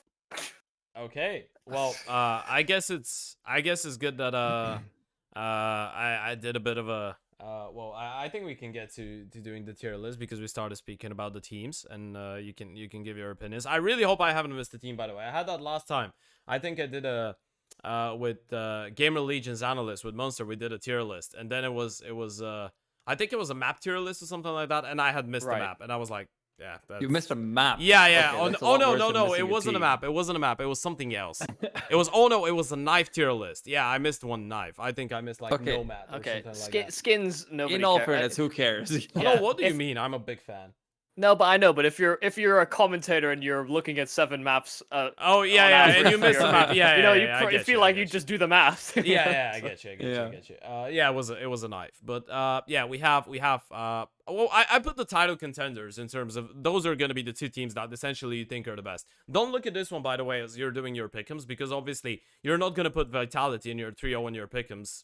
A lot of people wouldn't. I wouldn't, because you know they tumble, they lose 1-BO1, and then you lose your point. So look at this like that. You have the best teams that you think that could even go into the playoffs and even be contenders for the title itself. Then you have a dark horse, which you think it's a team that's going to make a good run in the contenders and potentially have a good run in the legends as well. Then I guess I was thinking like job's done. It's all right. Like a team that, yeah, they can make it through, but it's not 100% sure. And then you have GG Go next, which is pretty self-explanatory. Mhm. Okay, so we're Interesting. looking at the context of the entire tournament or just for this phase? I'd say like obviously you're looking at the context of the phase because they're going to be competing between each other, right? But Okay. I Yeah, like just- even no, if, so- even if Challenger you think stage. yeah, but even if you Right. think like even if you think OG are going to go through 3-0 here, you can still put them as a dark horse because like you don't think they can be title contenders. You're Oh, looking I at this see, like I a couple see. of teams are going to go into the legend stage and you're going to think, okay, I think those guys are going to do so well here and they're going to be so good going into the legend stage that people are going to be looking at them and saying, okay, they got a shot. Interesting. Okay. There's really Alright, not 'cause a I- lot of 'cause, like, title I wrote contenders in here, down- are they? Yeah, I wrote down 8 names to just go forward from the 16 because that's what I was expecting. But no, we can definitely go. Oh, look, let's just start off with the easy one that I think all of us can agree on. Just chuck Vitality in the title contenders. Okay, like that's Yeah. really. I feel like Michael, you with me on that one? Yeah. I mean, about as much I- as I can be. I still think the Sphinx acquisition is mad overrated, but You think that's so? that's a separate conversation. Yeah, but we got to put someone in there, you know. Yeah. I think they're probably the most comfortable of these teams. I will back that. I Yes. would put Cloud9 as title contenders because I always think they are, but then Mm. they sometimes I- just go missing. So I don't even know if Cloud9 makes legends. I mean, make Oh, playoffs. Whatever that's really? called. What's the playoff stage called? Champions? Champion stage. I don't know if they make champions. To be honest.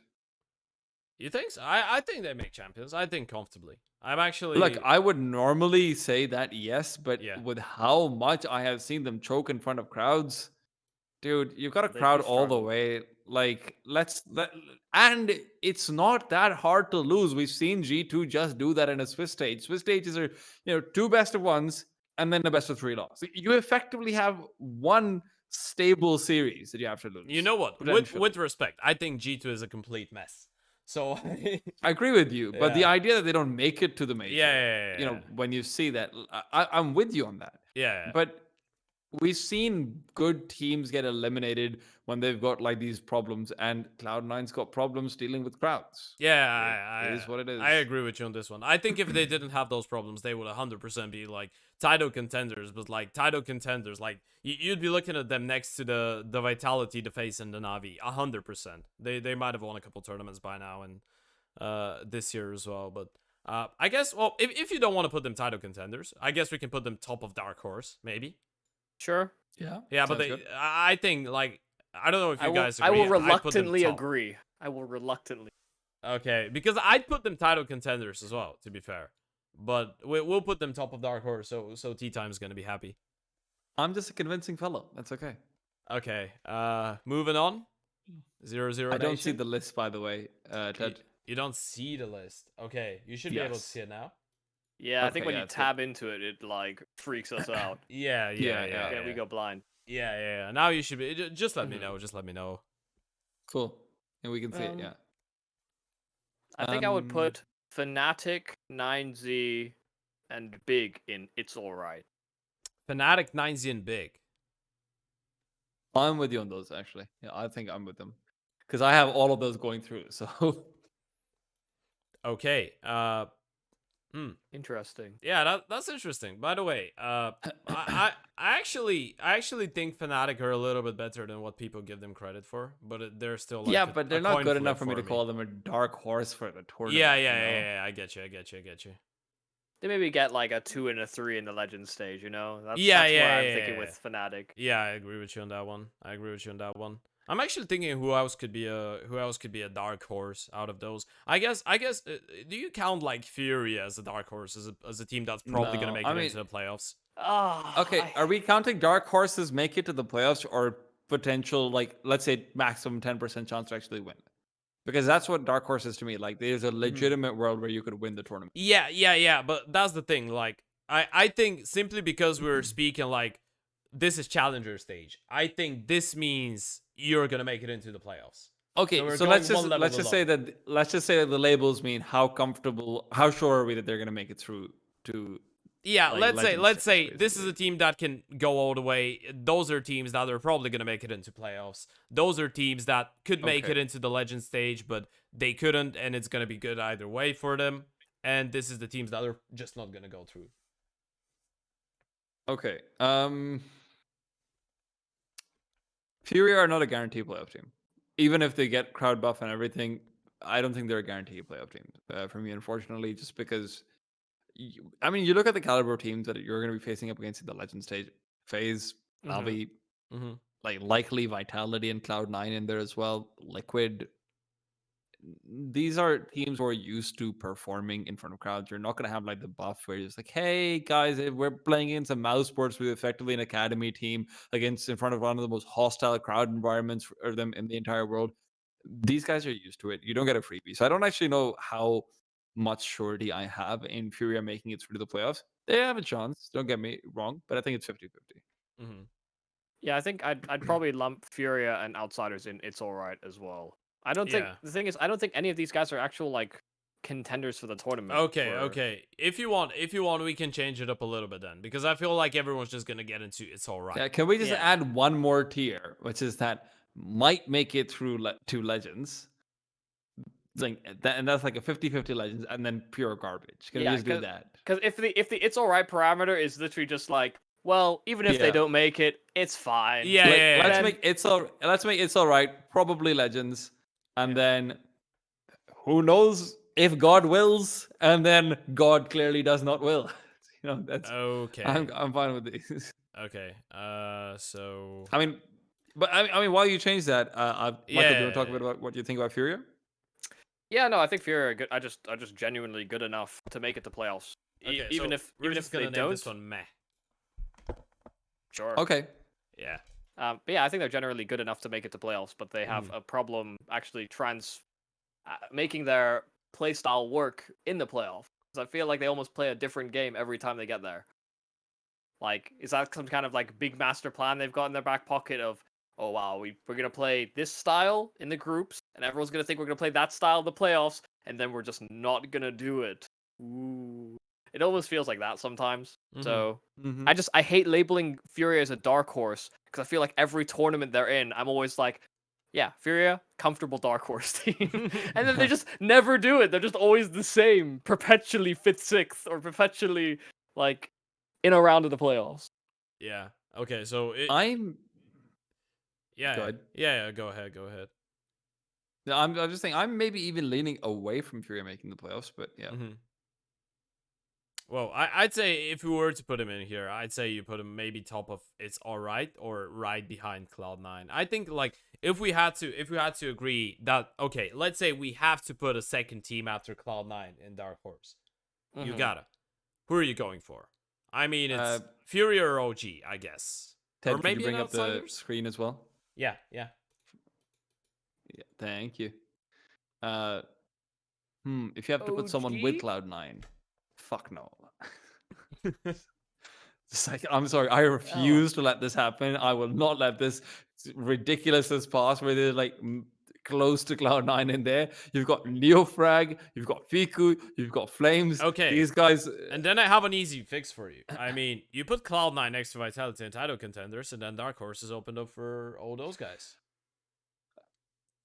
Yep. So we'll put Dark Horse, OG, Gamer Legion, Fnatic. I'm not. OG. Those are my OG's not dark making it horses. through. Those are like my, I guess, a little bit more left field picks to make it out of this stage. At the very Yeah, least. yeah, Like, OG isn't making it to the legend stage. you have 9Z. You think they're not I making have it into 9Z. the legend stage? OG are not making it to the legend stage. I think So- 9Z make it over them. Okay.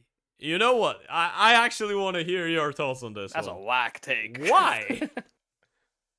Listen, I feel like people are really strongly underestimating the impact of a hostile crowd in front of you. Like, that is going to be massive for these guys. These are not players who are also, this isn't like League of Legends where, players are coming up playing up against like really large national crowds in general and like their tier 2 leagues and whatnot. We don't have that anymore. This is the most online heavy Counter-Strike era we've had in the past 3 years. Every single one of these players has come up and become good, become recognized because of their online play. Every single one of these players have had struggles playing up against the highest level of opposition. And those players who can't transition to the highest level of opposition generally have a hard time transitioning into, hey, we've got a shitload of people in front of us. They're shouting at us around. There's going to be a very loud crowd. It's Brazil. They love their Counter-Strike, and they really hate it if someone's about to beat their teams as well. Let's not forget, there is a 1 in 4 chance you have to go up against a team which has a Brazilian player in it. I don't think this OG team has the stones to actually come through because I also don't rate Nexus calling that highly in super high pressure positions. Nexus not going to be able to bring it out. The only player who I have any faith in to actually force them through is Dexter. And there's no shortage of good operas in this phase either. There's a lot of fantastic players you could end up against. The matchups that you have aren't going to be great. The only one good thing going for them is that they start off with Greyhound, who is, in my opinion, objectively the worst team here. So that's one advantage. But then I don't know how well I rate them against any of the other teams that are likely to go 1-0 initially. Listen, I hear you. I definitely do about this whole like crowd situation. But 9Z aren't a Brazilian team either. They have but they've only got one Brazilian player. Yeah, they have one NQZ. Brazilian player. They have NQZ, but that's about it. And a lot more practice playing against, being the underdog, playing against international teams, going to different places But where they're not not expected in to do crowded anything. environments either. Agree with you, but I think that one Brazilian player does make a difference. And they also got Zach as their coach. Yeah. I just, I don't think the crowd's really going to be rooting for 9Z. I think it's I don't know if okay, put it this way. Even if 9Z doesn't make it through, OG doesn't replace them. Okay. Because I actually do rate 9Z good enough to be able to upset OG in like a level playing field. Upset. I don't think they'd win.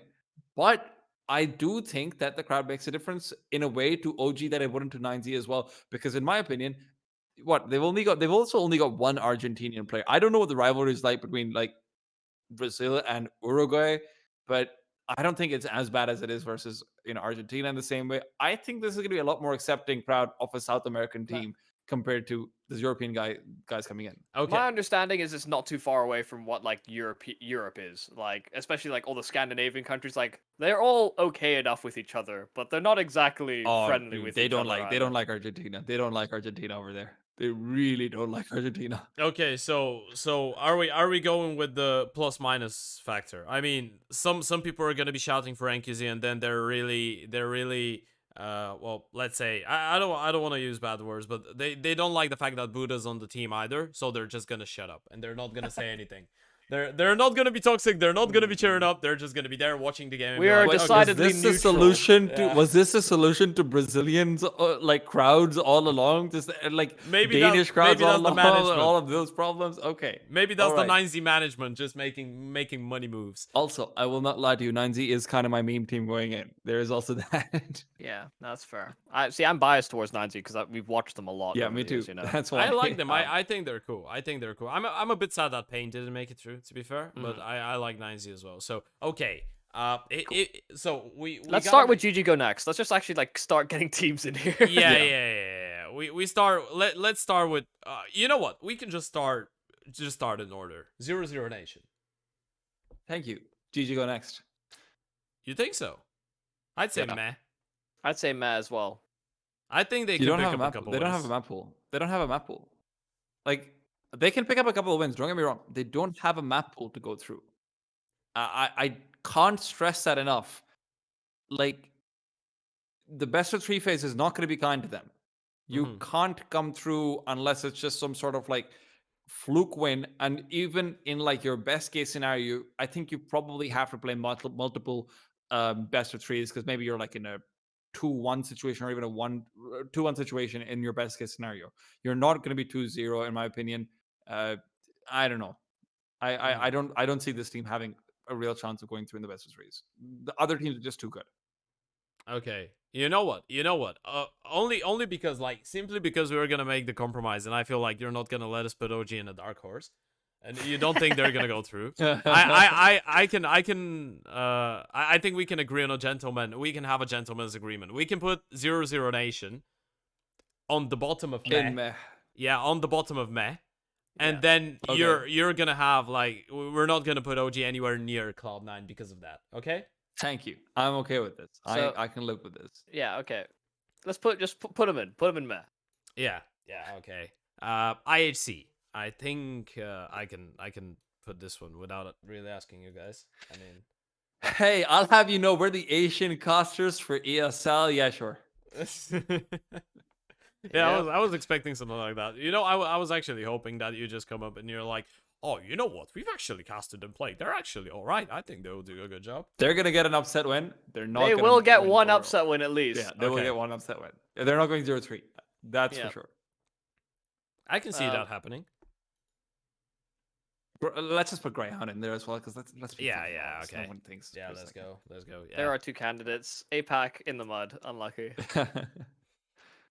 Well, OG. We put them in it. Can we- It's Can alright. we put them on? It's all right. Yeah. Like I even think if they Even if they they're don't at the make bottom.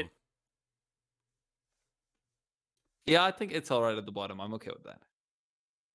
Okay. Bad News Eagles. This is an interesting one, by the way. What Meh. are you thinking about those? at Meh. 12. Okay. I I like still their feel like players. they've got the momentum. this Time. Yeah, I like their players, but I just don't like. I don't know how much you're gonna be able to pull off because this is actually a really hard group when you've got like potentially Vitality, Cloud9, Big, OG. These are not easy teams to beat by any stretch of the imagination. I just think even hell, Game Religion looks fucking incredible. Oh, yeah, yeah. In the limited time we've seen them, Fnatic looks legit. 4 teams are going to have the South America buff. Yeah, I don't think they have much of a chance. Mm-hmm.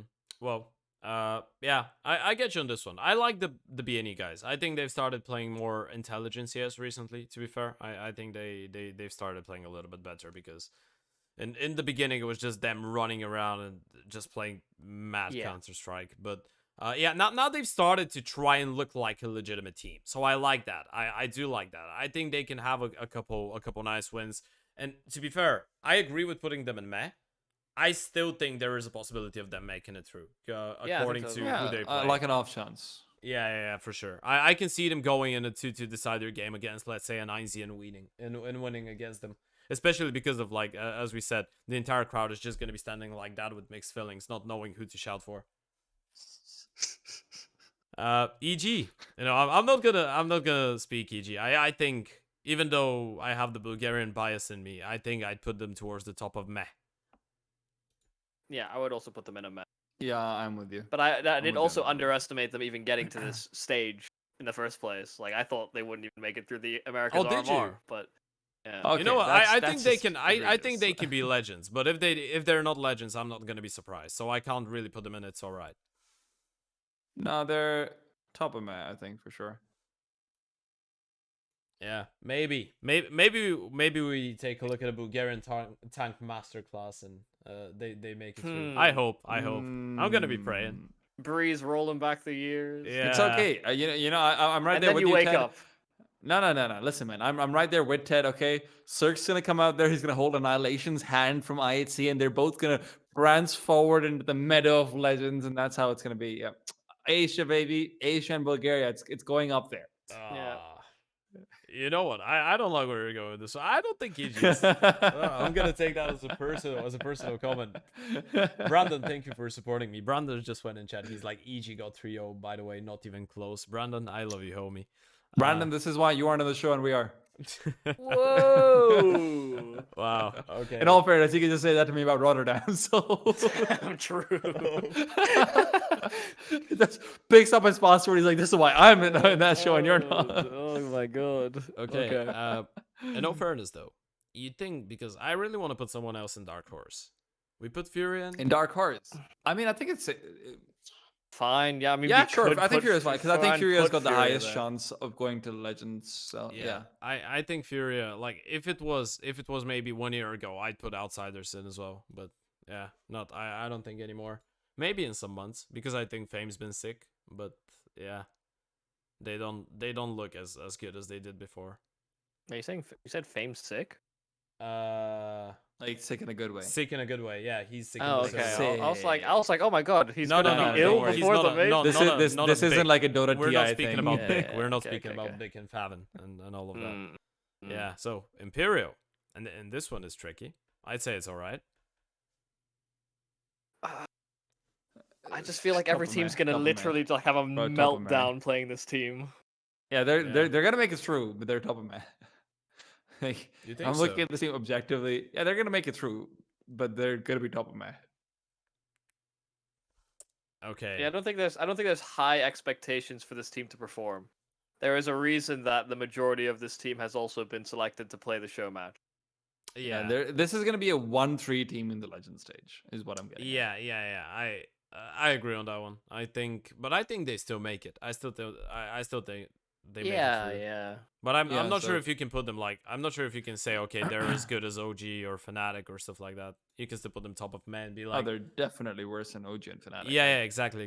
That's what I mean. But they're If still this gonna make major it was through. anywhere else, I wouldn't have them making it through. Yeah, maybe. Well, I think I'd still have them. I mean, we saw what happened in Antwerp. They played IHC. Yeah.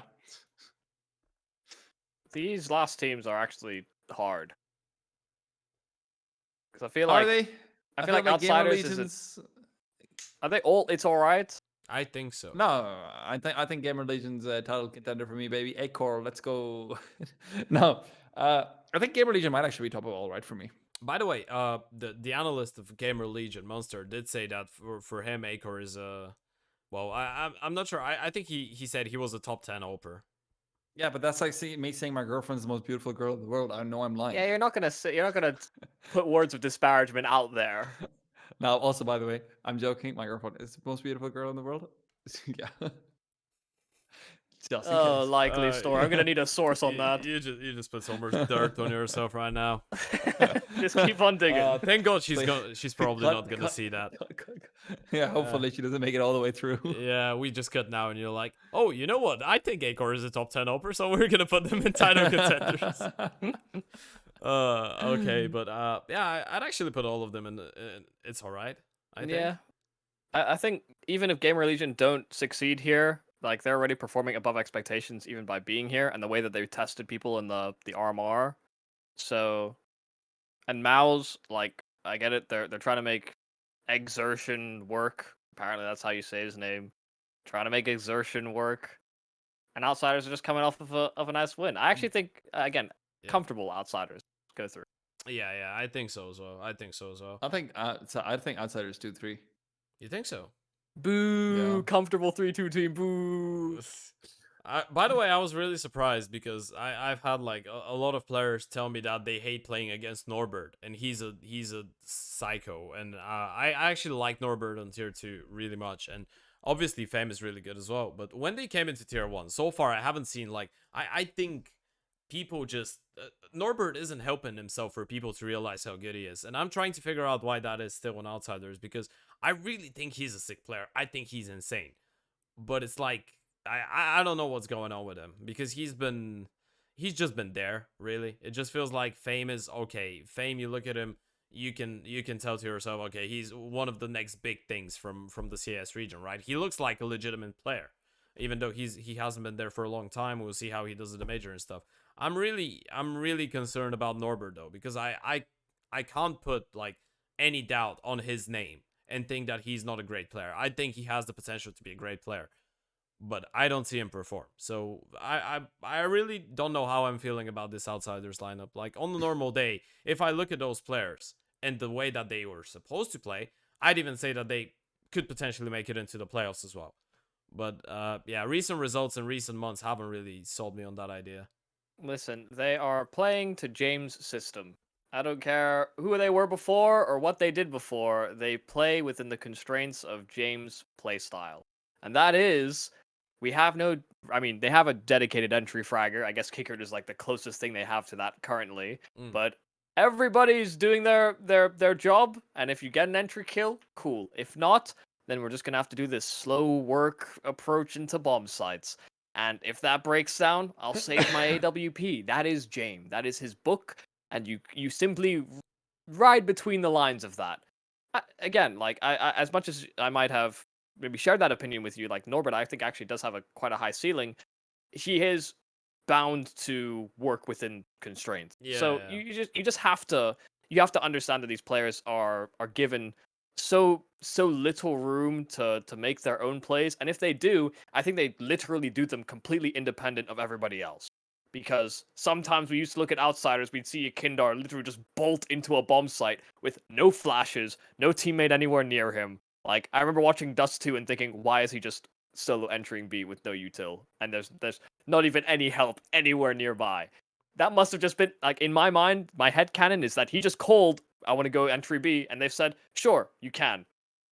But nobody's there. Nobody's like, there's no support network at all. I So actually expected that Norbert would do that, because he was the entry on K23, and I thought he was doing a really good job. But hey, now he's just not, and yeah, that's awkward.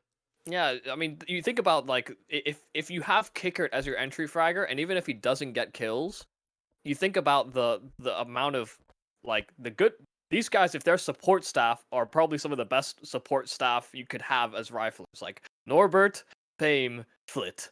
Like if that's the support staff, that's Yeah. like you've got an incredible roster of players already Mm. for like late round situations. So I think it makes sense that it's not Norbert going for entries, but at the same time, you are putting a lot of pressure on Kicker. Mm. Well, I guess we can conclude it here in terms of the tier list. I mean, I'm quite happy with this one. Any last second changes you would make? And please don't say that, don't say OG and meh. I am leaning over towards putting Gamer Legion significantly further ahead of that though. Like OG and Miles, I think are actually both behind those two teams. Oh, okay. In terms of, yeah, okay, not switching Yeah, categories. I mean, yeah, we're not shifting where they are. We're just shifting how close Yeah, they yeah, are yeah, to the yeah. margin, Yeah, and that does that really because matter? like I mean, I mean, I it think doesn't have a any little bit. significance for me that Gamer Legion are bottom of it. All right, I still think they can make it through. Okay, Uh, okay, fair enough. yeah, where would you because- put them? Where would you put them? I mean, look, personally speaking, I would put OG probably towards the bottom of this. Mao's OG and Outsiders. It would be OG bottom. Second would be Outsiders. Mao's would be top of meh for me personally. I don't think they're gonna do that well at all. Going into the sorry, going into the event. So yeah, that's there for me. Gamer Legion might do better than what we expect just because of how little like demos, how few demos. I are actually available. think they will. I think they Yeah, will. I think they will as well. Yeah, because Gamer Legion, like research, you can't research Gamer Legion. They have like 18 maps played as a core on HLTV. Where are you gonna get the demos from? Yeah. And they're also one of those teams which I feel like even when you look at like sort of scrim mechanics and how those work, a lot of the top teams are going to be willing to scrim a team like Gamer Legion because they've got good firepower. They've got a lot of like, you know, fundamentals built up. They've got a decent operator. They've got all these things, but you're probably not expecting them to make it deep in Legends. So even the Legends teams, you have to be very strategic in how you're choosing to scrim around. I think Gamer Legion is much more likely to get better scrims compared to like your OG, your Mouse, your Outsiders, just because teams are more worried about the damage that those teams can do if they get it to playoffs. Mhm. I think Gamer Legion has a lot of these like smaller advantages that don't necessarily get discussed the same way, but I think those could be huge. Also, let's not forget, this is the biggest event of their lives. Players generally tend to do a lot better in that by comparison, and admittedly, majors are huge for everyone, but the degree of preparation, the degree of extra resources, the teams that they can target compared to the teams that are targeting them, I think there's a pretty big disparity. All of these guys have gotten massive paydays. That's why we're simply all right with just bad news Eagles existing, evil geniuses existing, Imperial existing. Got their stickers. They can go and they can ride off into the sunset. Also, if Well, you're gonna talk about Gamer Legion's position on this tier list, why are you not talking about 9Z being right, yeah, like I- right no, at the no, edge? no, that's It's the like thing this is I was ridiculous. about to Yeah, ask. And I- big. Like, why are they there too? because I knew you'd bring it up. So there's that. I've got to defend my point, okay? You bring your own. This is some BS. Like, if you're gonna hold Listen, Mike, hold high standards on where they're positioned, I've been listening to you for long enough that I know what you're going to talk about, Michael. You go ahead. You go ham on those. I like 9Z. I like 9Z a lot, Yeah. but I also don't even think they're gonna make it.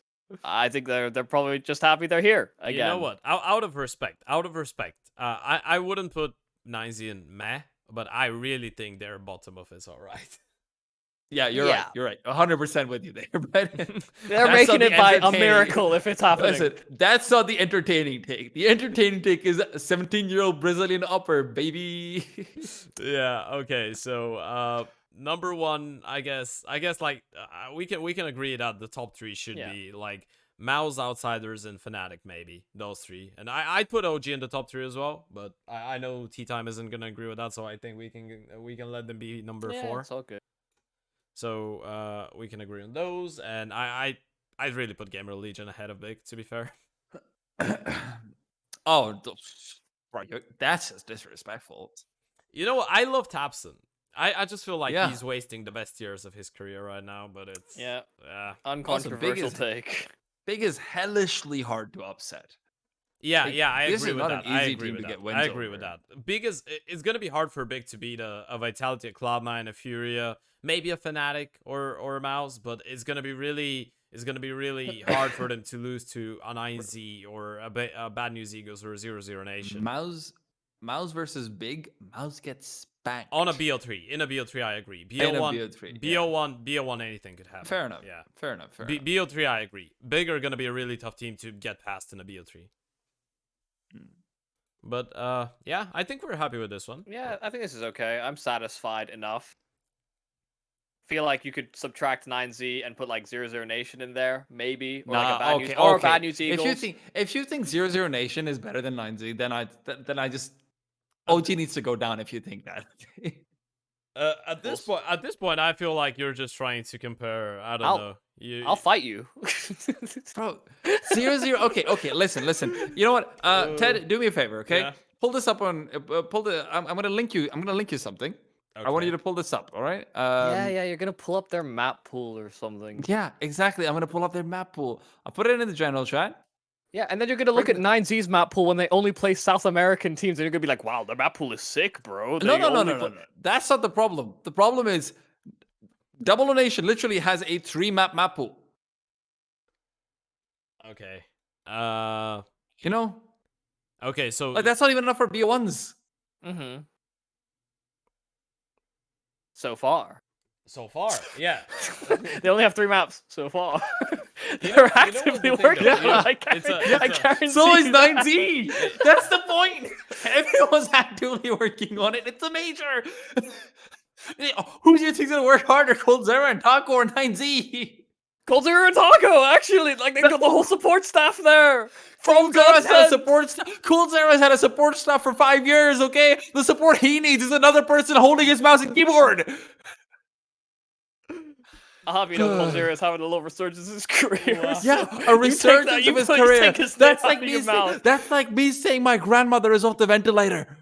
Oh. Okay. I'm actually just thinking I might as well just, you know, normally when I upload those podcasts on YouTube, I just type the things that we discussed. I might just say Coldzera needs some. I might just put Coldzera needs someone to hold his Go keyboard. for it, and man. mouse. Go for it. Just quote you and put it. Coldzera grandma. Coldzera's grandma playing the major instead of him, showing better I mean, she reaction did- time. She has leaked his moves in the past. So. Please don't leave. Don't make that choice, Nico. Okay. Well, gentlemen, I am happy with the tier list and everything. I think we can conclude it here. It's been around 2 hours, so I guess we're good with this. I really want to thank you for joining me. I hope you had a fun time. I hope you had a nice time. I'm sure that TeaTime's neighbors didn't have a good time because he's been screaming the hell out of his lungs, especially speaking for 9Z. But you know, at least they might not have a lot of fans in the venue, but you're gonna be a fan. They're gonna have one Pakistani fan. But yeah, guys, thank you a lot for joining me. I hope you had a good time. I had a really good time. I hope everyone watching at home had a good time as well. For those of you watching on Twitch, podcast is going to be uploaded on YouTube, and for those of you watching on YouTube, all of these are getting streamed live on my Twitch channel that you can find below. There's TED written around like 10,000 times on or 10,000 places at the screen right now, so I don't think you're going to struggle finding it. Thank you, everybody, and we're going to see you really, really soon in the next episode of the TED Talk podcast, I guess. Bye-bye.